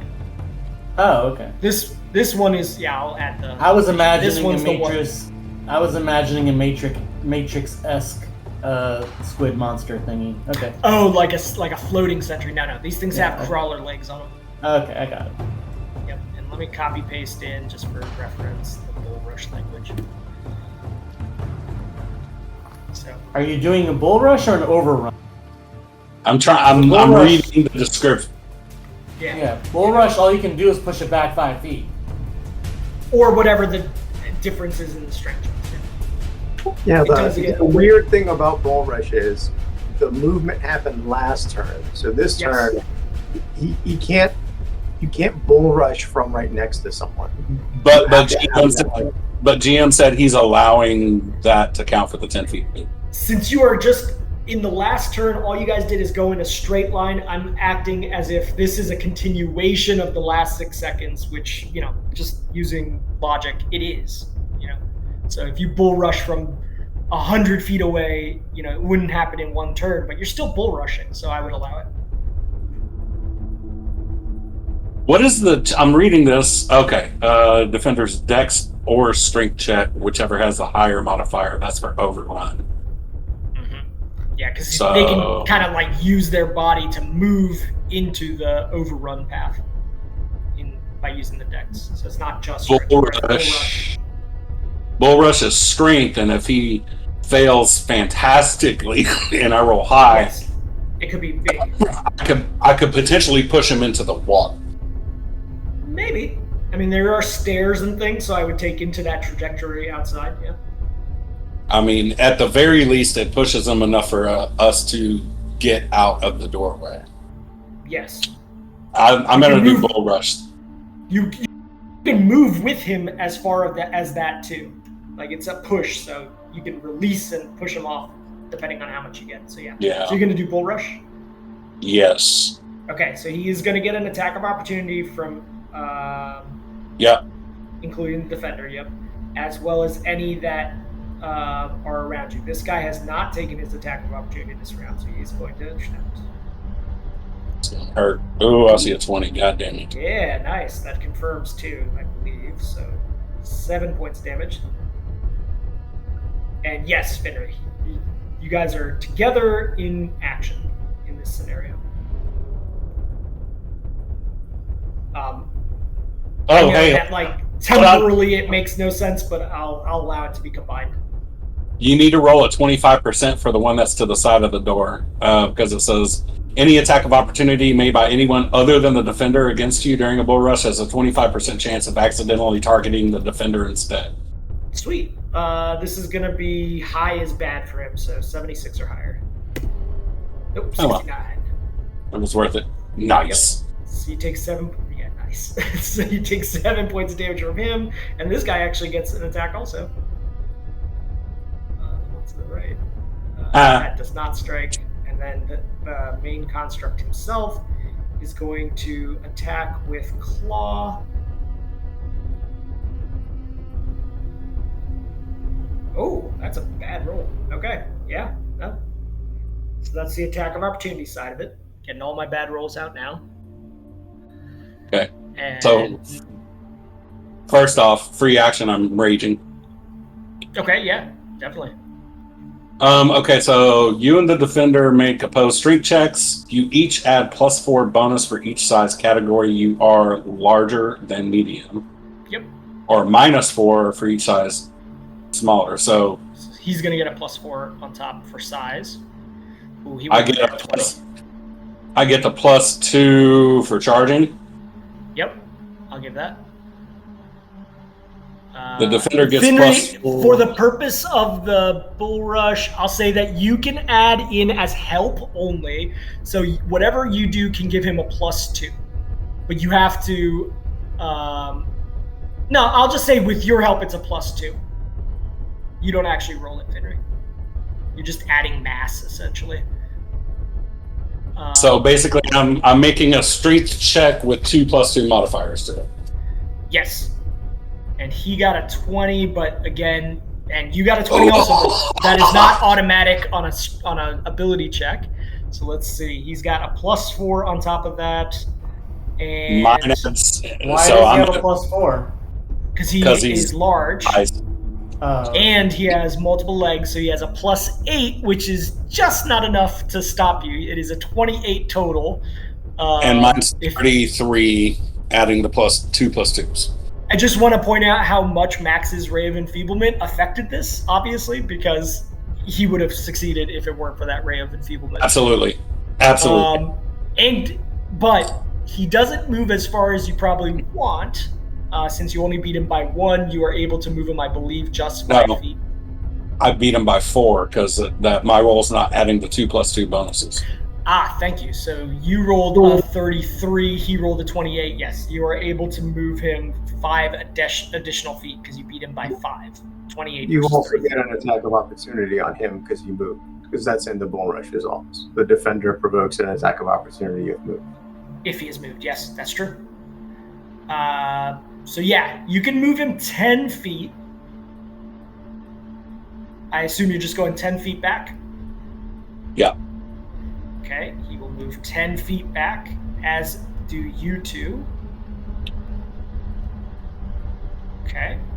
Now, as you move through on this, I believe this one also now gets an attack of opportunity. He already took his attack of opportunity. You had them both take attack of opportunity when we were in the last square. The Sards both did, but only one of the constructs did. Oh, I thought you did both constructs. Was I seeing that wrong? If I'm wrong, I just... No. I think you did 2 Sards and a construct. But you get an attack of opportunity on the one that you just moved. So you got to do that too. Yeah. So I do. Yeah, you do. This is just the claw attack from the one that's next door. 17 to strike you, Midolfir? Hold on, let me look. Probably, especially while raging, because I think that drops in AC. Yeah, I'm AC 12 right now. Okay, yep. So you take 9 points of damage, but now you can do your attack of opportunity. But also, that's just normal, like physical hitting, right? It's reduced. Yes. Yeah, well, not right now because my armor is damaged. Yeah. Your armor is the thing that reduces the damage? Yeah. Yeah, he has a 2.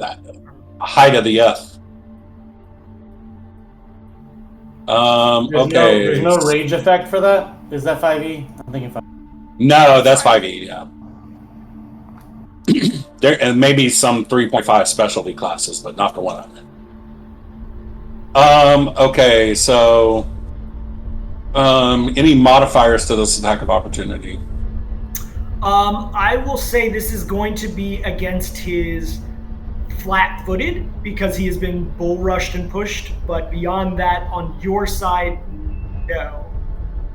Other than, I guess it still does say in the raw that you are treating it as a charge. So I guess. Okay. Yeah. Okay. Oh. Okay. Nice. That's pretty good. Yes. Oh, crap! I chose the wrong weapon in my hotbar. Oh, all right. Re-roll your damage. I'll keep the roll because it would be the same melee attack. So re-roll your. All right. Well, it'd be actually higher with your better one, but it's enough. No, he rolled a 19. Oh, you rolled a 19. Yeah. Okay, go ahead and roll me your crit damage with the regular weapon. Can I toggle it? Oh yeah. So was that Just roll that, and I'll just use the damage line of that. But actually, you're gonna have to manually do it since it's a crit. Yeah, that's what I'm saying. Is there a way to like toggle it as auto crit? No, just you're just gonna have to do the math and then roll it. All right, so 28 is the baseline, and then you get roll a additional 1d. What's your normal roll on this? He's got to That's roll to 2D. confirm his crit, so he has to roll another attack for crit confirm. Well, but then it'll double some of the things that it shouldn't. So I think you would double just the 2d6 on the crit now. He has to roll the d20 to confirm the crit, right? So you always roll like a separate thing to confirm it, right? Yeah, but he just Yeah, rolled I one as part of that second. Yeah, I map. just treated the 36 as the crit confirm just now. Okay. The first attack is he was taking that as my actual attack. The second d20 was the crit confirm. So give me another 2d6. Just roll a flat out 2d6, and I'm checking whether power attack also doubles on crit. I think it does, and I put 3 into it plus my weapon bonus. Yes. Yep. So go ahead and roll me the 2d6. I'll do the math. So that means you get 13, 19. Okay. Not a great 2d6 roll, but so that is going to be to the original 28 damage plus an additional 6 plus an additional 6. So that is 40 damage plus your ability damage is 13. So that is 53 points of damage, I believe. I calculated that. Plus an extra 2 for the sword. The sword bonus is already in the base damage. Okay. Okay, yeah, 50 points of damage, which is kind of, it's enough either way. You are able to strike this thing with your sword as you are charging through, and as you slice through it, how do you want it to cut through its little mandrels sticking out in front of you? So basically, I like I said, I came in sword tip in like a joust charge. Mm-hmm. So as we're flying, as I'm going through the pushing him back, the sword's just going deeper and deeper, and then as we get to the end of the movement, I just whip it up and have all of his matter splatter into the air. Okay. And him split laying on the flagstones there. Yeah, and as he splits his body, his legs go limp. He is now only just like a 2.5 foot sort of mass on the stone tiles in front of you, opening up this doorway further for flying through. In this moment, I believe that is everything you can do, Midolfir. Oh, and through all of that, I was roaring mightily. So, Okay. just for flavor. Understood. Yep. Landry and Max, since Landry is left, I will roll his dex check. GM killed Landry and Max. 12 is enough. You guys are able to move 60 feet. Max, I'll say you're able to guide where you want to go. You want him to go where? Is it a straight line only, or is it? No, with 60 feet you can go anywhere. And it's not straight line, no. You can go wherever 60 feet gets you. Can we go like this way? Yeah, I think there's a path to do that. So you get over here and here. The beings that would potentially get an attack of opportunity have already taken their one. So you are able to do that. As you come out, you do see the presence of another construct on the walls back here to the southeast. Does Landry get an action, or is that part of the movement? Lanray used both movements of this thing, so he doesn't get an action beyond that. Gotcha. Okay. Yep. Finri, you are guiding this thing. The first thing I need you to check is whether or not you can control this. Okay, yep, you're still in control. Close, but still in control. Where are you guys going and or doing?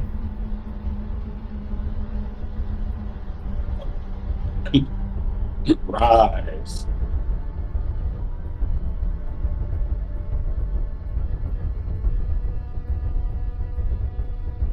You want to go there? I don't want to be like over the thing, so maybe I want to go a little bit this way. Okay, like right there. That works. Dolphier to here, and you guys are rising as you're doing that? Yeah, I mean, as much as possible. Okay, since you started off only at 2 feet, I'm going to say you guys can climb without any impact to the distance 10 total feet above the water. 10 total feet compared to where you started. Above the water right now, you guys are 15 or 20 feet, though it is roiling and getting higher with every passing moment. That is the entirety of your turn, unless you want to do like a quick free action, kind of look around or whatever. Nope. Okay. Since you guys have moved, I'm just going to reorient some of this. I mislaid this room, so let me just get it recentered a little bit. So you guys... Oh, I'm so glad that worked out. Jesus Christ. Well, thus far. You guys still have a construct near you. We got out of the room, I'm just saying. Yes, you are both out. You're all out of the room, which is very important. Sorry, I'm just moving this onto center, and then I am moving you guys the same distance accordingly. Mac's ray of enfeeblement was absolute play of the game right there. Yeah. Good job, Control Wizard. Thanks. And the fireball. A control wizard that doesn't know abjuration is a wild thing, but yeah. Okay, we are back in place now with more space on this map. So Finri, that was your turn. Sorry, did you say you wanted to do something sensorily or? No, I mean, I'll look around, but there's nothing. Okay. You see the platform above starting to now lower and portions of it separating. It is clearly lowering as a giant gear mechanism along the columns lowers the platform down the column slowly, and the water rises towards it as well. There is a loose crate that had been bobbling slightly, but the new jostling of movement tips it over the edge of the platform. As it falls, it comes in contact with the pool of water and disappears immediately as it breaks the surface tension of the water. If this is teleporting somewhere, somebody's received at least one dead Sard body, and now this crate, wherever this goes. This construct, who is clinging to the sides of the wall, is going to approach Max and Lanray. And actually, you know what? Wow. Yeah, I forgot about this part. He's going to use telekinesis.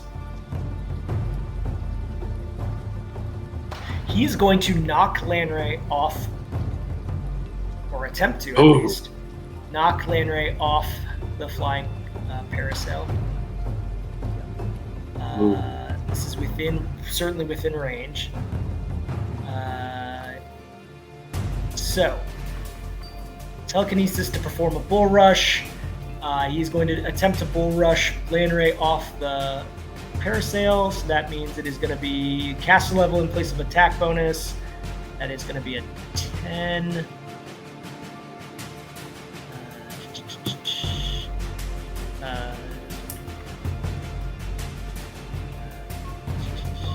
No save is allowed, but spell resistance. Okay, yeah, so basically it's going to be strength check from him.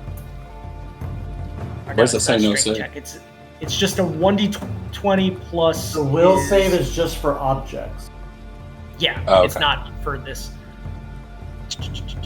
Cast level in. Okay, so it's 1d20 plus 10. Oof.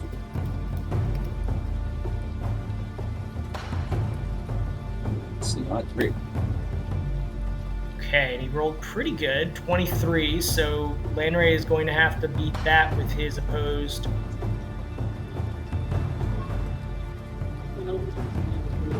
Okay, Is it that opposed does not succeed. or dex? Strength? With the bull rush, I believe it's the strength check. Oh, he can use strength or dex. You're right, because it's bull rush. No, that's sorry. Dex can only be used when the person is attempting to step through, not with a bull rush. I'll double check. Hold on. I believe it's only on the overrun that dex comes in. Overrun is dex. Bull rush is strength, but I didn't know if there's any difference since this is kind of a spell like. No, but Lanray might have the feat that allows him to use dex in lieu. Let me see. No. I forget what that is, but he does not have it. Yep. Hold on, Okay, so I'm yeah. reading the last passage of that description. It says creatures who fall within the weight capacity of the spell can be hurled, but they are allowed will saves to negate the effect. If the telekinesis is being used to like actually grab a person and throw him, that's one thing. But that isn't what he's using. He's using it as a combat maneuver, which doesn't have that Okay. language. Yeah. Okay. Because telekinesis can hurl like a 300-pound object also. Yeah. It's a pretty high-level spell. Okay, so yes, Lanray is knocked 10 feet off of the parasail. He falls, I'm going to say, in the direction this way, down onto the ground. It is because he was 5 feet up and this ground is more than 5 feet down, he is going to take 1d6 damage.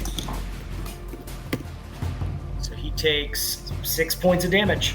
And he is now, more importantly, on the ground off of the parasail, which means Max, next turn you're going to have to take control of the parasail or potentially fall off of it.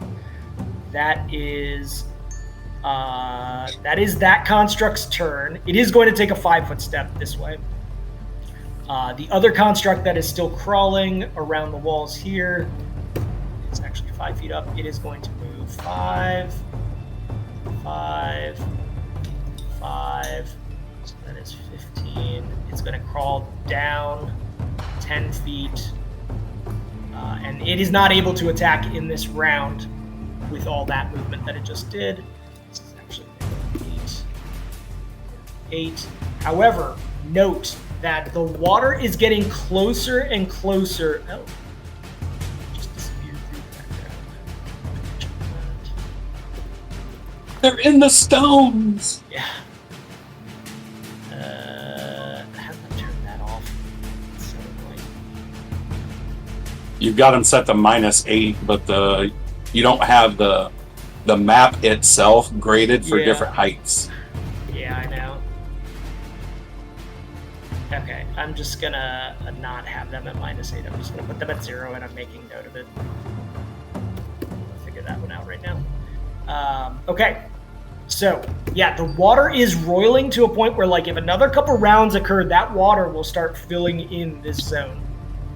So be aware of that. Back to the top. We'll play a few more rounds, but if Lanray is on the ground, this might not be as done as it seemed. This Sard is going to come from outside and just start crawling up the walls. It doesn't seem to want to engage in this moment. Max, it is your turn. What are you doing? Okay, remind me how the sail maneuver. You are how does that allowed work? to use magic device or dex. To move the sail, you need to get a minimum of a 10. To stay on the sail and avoid the sail Okay. itself like tripping you and making you kind of not have control of it in the moment, you need to get more than a 5. and even though it's a skill check, a 1 is a natural failure. Okay, but economy-wise, is it just part of the movement? Yes. Okay. All right. In that case, Max is going to cast very as the sail starts to he's holding on to it because I said that earlier. But as it starts to lose its magicness, right? It's starting to turn back into a normal as land ray falls off. Max casts Cat's Grace on himself.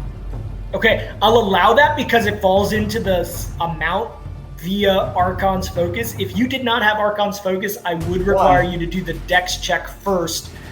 Otherwise, everything collapses. That's for movement, though. Because no one had control, because the person who had control ended control, this has to be a quick action in this scenario because of that. So just keep that in mind. So hold on. When you're on this thing, you don't have the option of choosing what order to do your action and movement. No, not as long as you weren't sort of the captain. Okay, well in that case, I'm not doing the Cat's Grace. It's fine.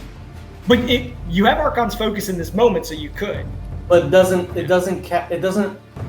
Okay, so this particular spell would still be a standard action, is what I'm saying.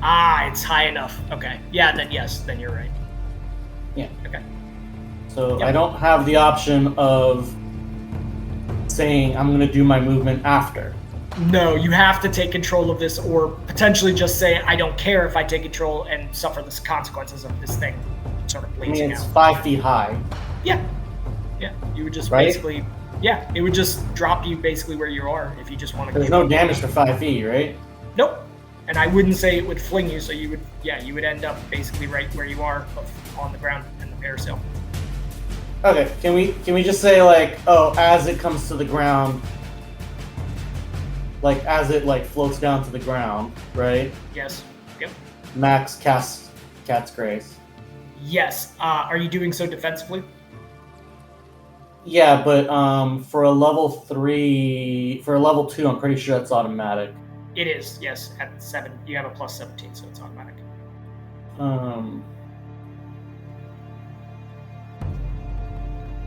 Okay. So then I guess I do the Dex check to see if I can maneuver it. Yeah, I would say now you would be able to just use your Dex check to maneuver it back up off the ground.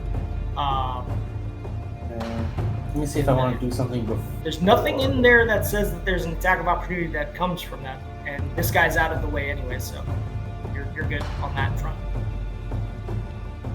Attack of opportunity from what? If there was somebody within attack of opportunity distance to you, I'm saying, but there isn't. Okay. This one's dead. I don't know why the labels keep disappearing. The dead label is on the other one too. It's not dead.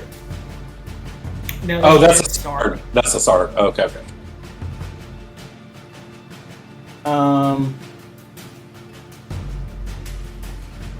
So this guy right here is not within touching distance from me, is he? No, they do not have a long reach.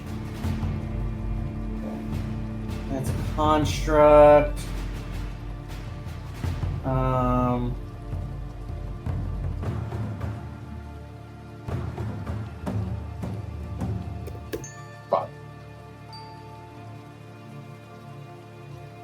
I'm guessing they don't have minds, right? Nope. Although, these are deformed constructs. These are somehow corrupted.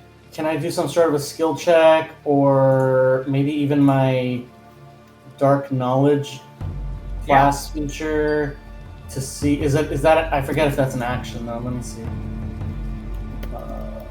Dark Knowledge.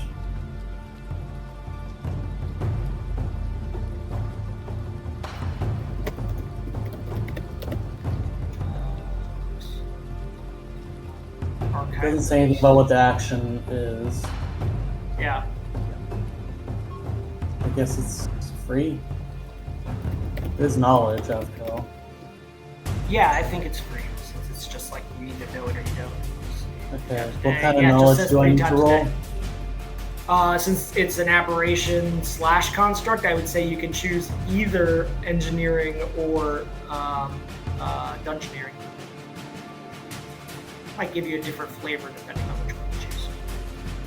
If I'm specifically trying to figure out if I can hit things with mind-affecting effects, which one would I... Aberration? Aberration, to see if there's Or enough dungeoneering. of sort of aberration element to this. So that it can dungeoneering? affect that. Yeah, dungeoneering. Okay. I'm going to give you a little flavor sauce with it too, yeah. Okay. That's That roll. Nat 20. Yep. With that roll, you definitely believe what you are encountering based on what you've seen before is the presence of an elder brain has been known to be able to create these kinds of hybrid. You have read in texts that hybrid construct aberrations have been created, these kinds of mud golems, some call it, but in the presence of already existing golems or sentries or constructs, somehow it may have also infused with them.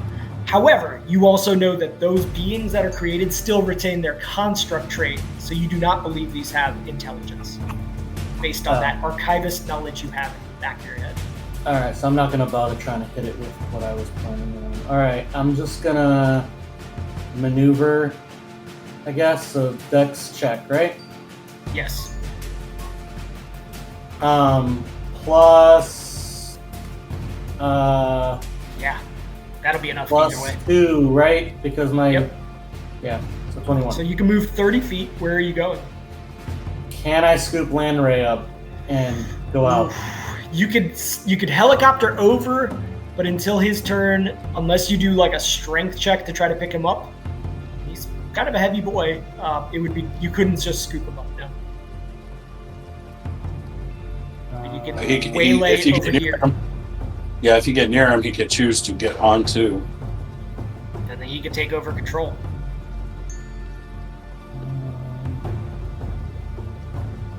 But is it possible for me to mage hand something here? What are you going to try to mage hand? Like, tap him on the opposite side to get him to fall onto the carpet while I'm still driving it? It would still like. Now, unless you were to. No, I don't know how that would work now. All right. Not because it's riding mechanics. I don't think you could. I'll try to do a strength. Okay, yeah. There's no reason not to. So you move next to him, either way. Yeah. And strength check is that. Okay, that is total 6 is not going to be enough to pick him up. He weighs over 200 pounds plus his Now- gear, so. I'm not trying to pick him up. I've come down to his level. You're just trying to nudge him on, pull him on. Yeah, that's why I was like, I don't like. Couldn't he just take a 5-foot step as a reaction? Like, Well, either way, it wouldn't. Yes, either way, it would not change the dynamics. So he might be on now from you pulling him on, but you still can't move this any further in this turn. why? You can't split the move with that. I didn't check. split it. He moved on there himself. You said Not that if I don't you need use- the strength check, right? Not if. No, you do need to have the strength check to pull him on. Otherwise, you have to wait till his turn. He can't hop on reaction as a reaction. Now, I don't think so. As a reaction, you think a 5-foot step can be happened before his initiative? I don't think so. That would break a lot of things. I'm looking it up. Yep. It's a free action, so But it would be like normally like very small kinds of things as a free action.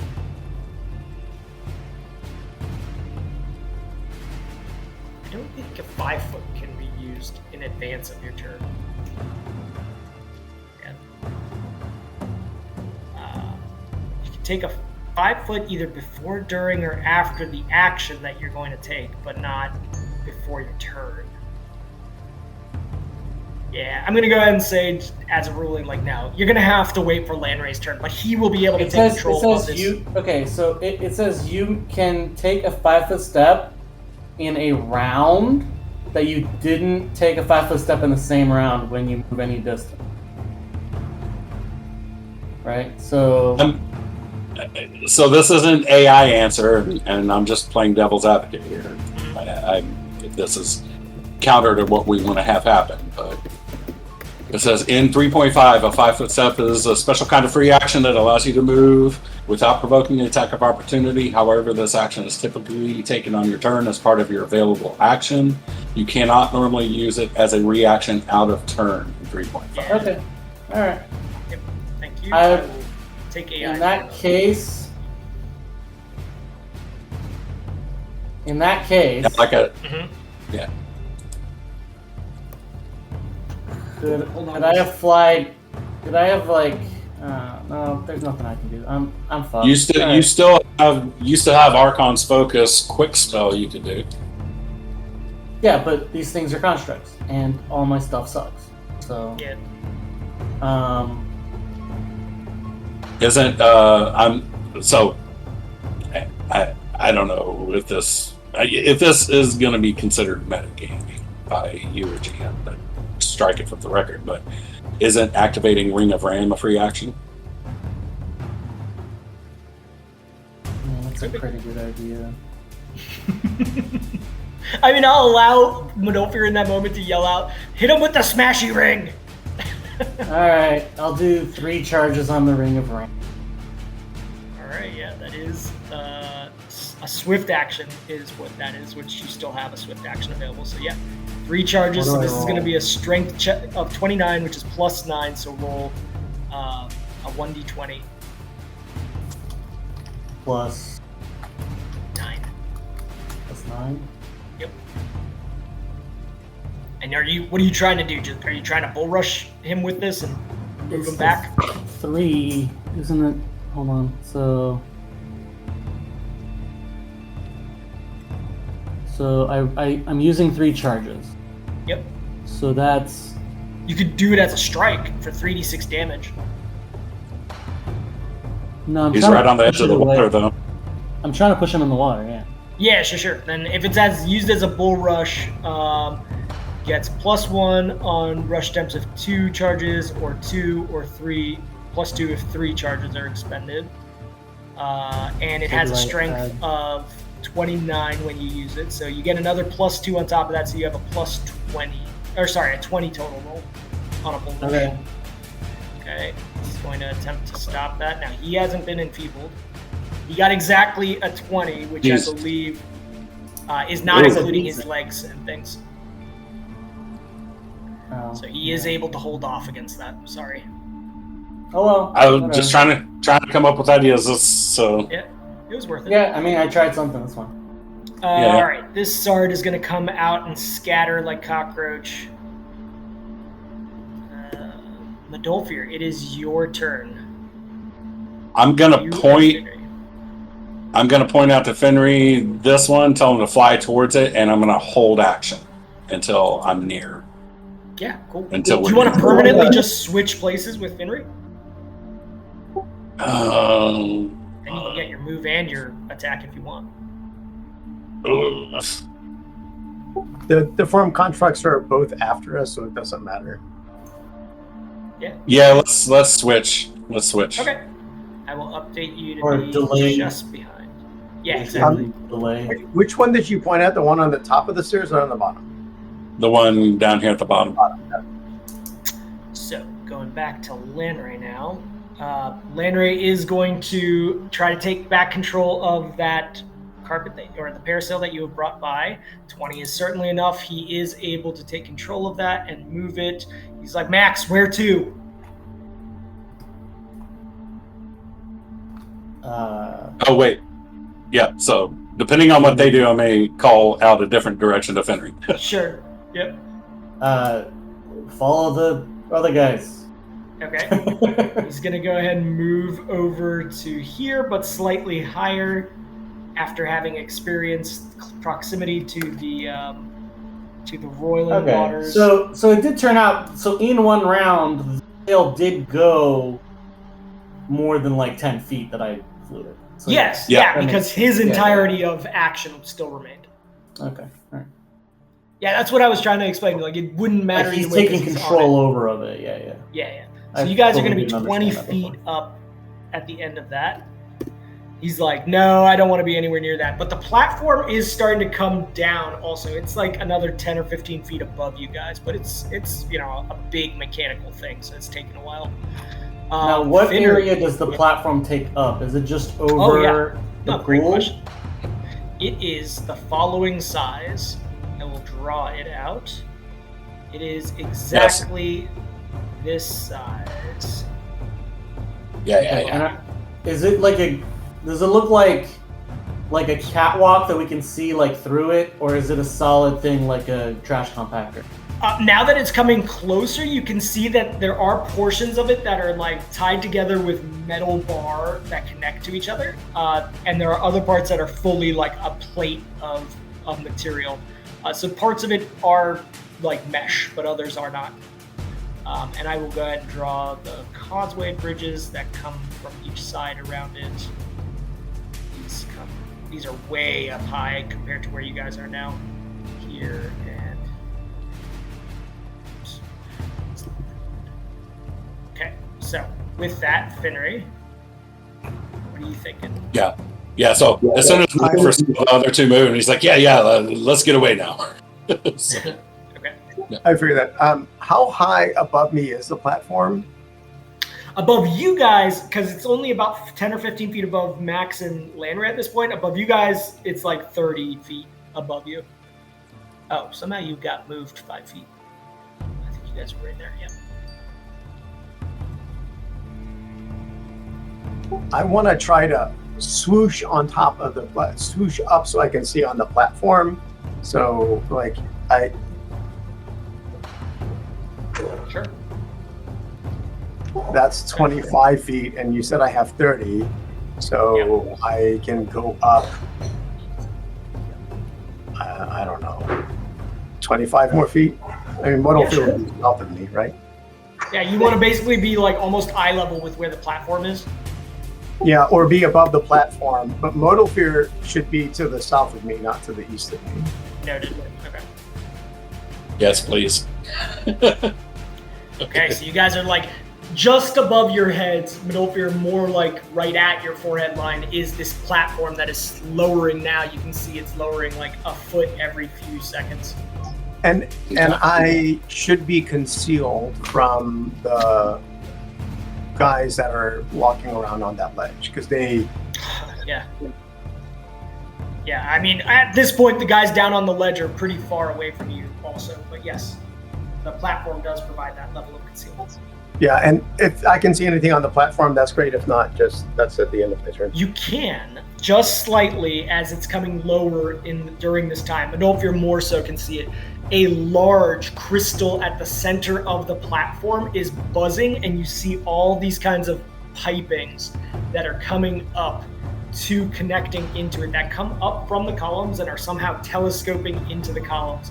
Like, the mechanisms at play here confuse the hell out of you, Middlefield. You've only seen similar things in little gnomish trinkets and toys that you see in cities.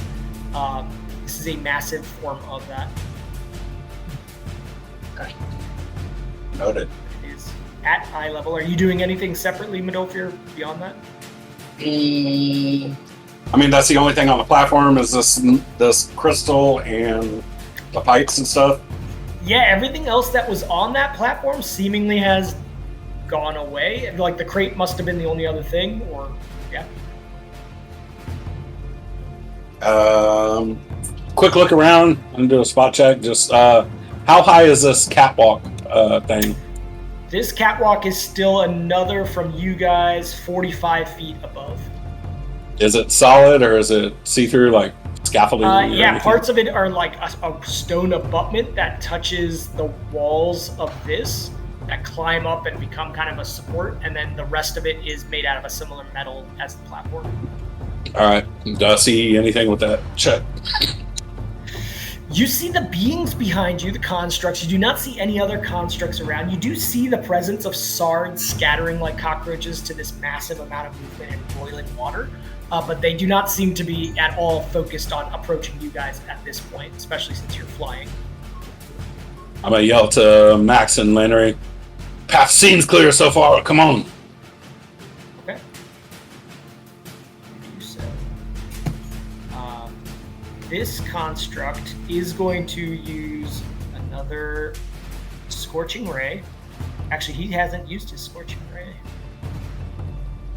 This is going to be towards who's the one that's in back.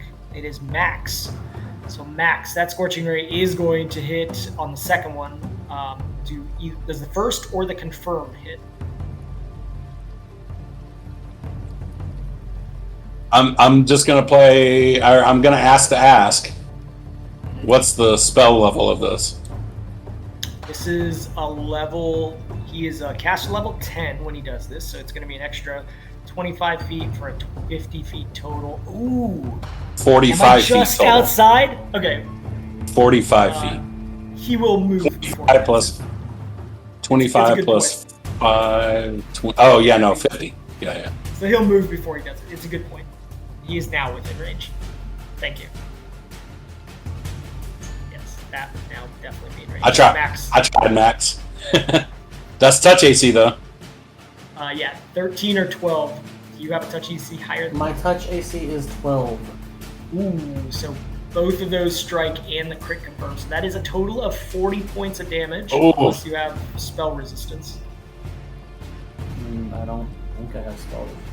Okay, you take 40 points of fire damage. Yikes. That is its turn.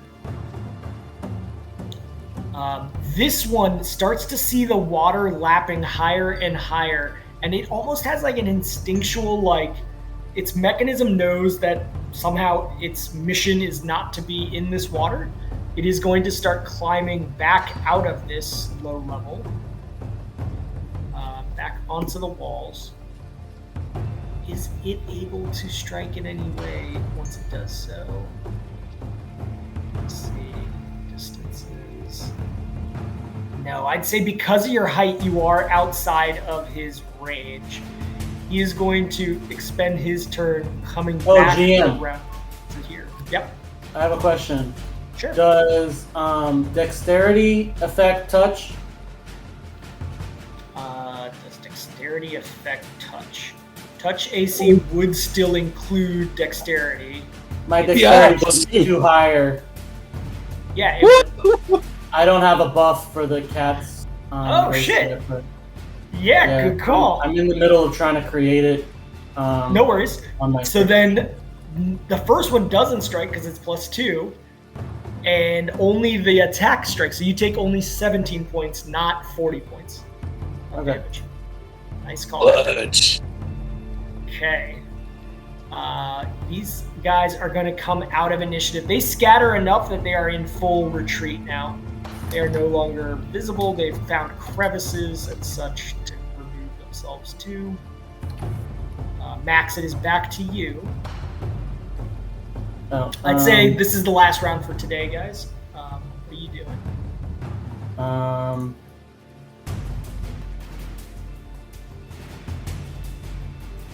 The pool of water below you. It could go anywhere. I mean, it doesn't necessarily have to be a pool of annihilation.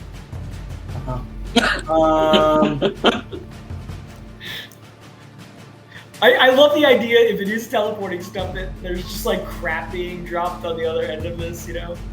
It's so great.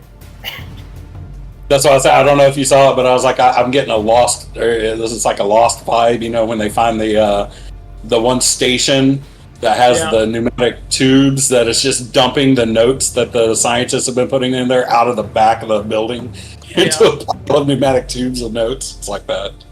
Yep. So. Imagine the scientific research that could occur down here. Yeah, for sure. For sure. I'm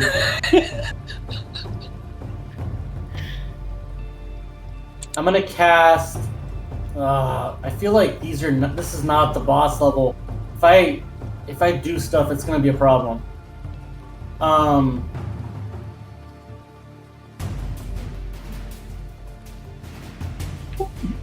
I'm just gonna say, I think we've closed down this whole situation.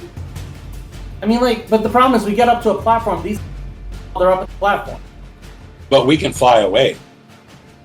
Yeah, I mean, we can totally don't fly see away. it, do we? and there's the only things that can climb up to the platform are like really the Sards, and it's going to take them a while to come up here. Anyway. No, the constructs climb. Yeah, the constructs can climb. They've been climbing. Yeah, but we have a whole section of this map behind the shield that we haven't explored, so we can see what's up there, like the north part of it where the two buildings It's a big space. So we see an We exit can out of also here. we can also see what happens once this platform goes into the water. It may reset the machine. You do see as you guys climb up, you do see the edgeway of the cliff. You do see the rest of the ruins outward, but there was that invisible barrier. The barrier might still be in place, but there is another set of structures to the southeast. I mean, it's a big space up here. It's not just this port that happens. There's even buildings to the north. Yeah, we don't have to stay in the immediate area is the key detail. You might be able to find some hiding, and I mean, who knows how enemy-ridden this area is. And from a strictly from a loot perspective, it's been pretty lucrative down here. So Yeah, I'm just gonna hold on. I'm doing nothing, I guess. Okay, holding your turn for Landry to move. Can I assist in the maneuvering? Yeah, I'll say I treated it with a bull rush. You can always be just using your turn to give a +2 to the check. I'll do that. Okay. All right. So that one also runs off. Yeah, I mean the one thing that you know is that these Sards, there were lots of them. They are like cockroaches. So like if you were to try to rest, you would have to find a way to do so without that. Okay, so that was Max's turn. Lanray is going to follow suit with a dex check with a +2 bonus to it. So this is his normal roll, +2 on top of that is plenty. Yeah, I mean, you guys are able to follow suit. I assume you guys are going to follow suit with Medolfir and Lanray, or Medolfir and Finnery, outward and up.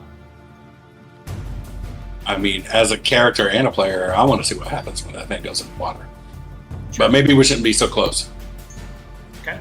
Yeah, Mhm. I would have been. I want to be up on top, looking down, and I would rather. Like, I think we can. There's that platform part on the left of us. So just so I can understand the map, there's a wall to the left.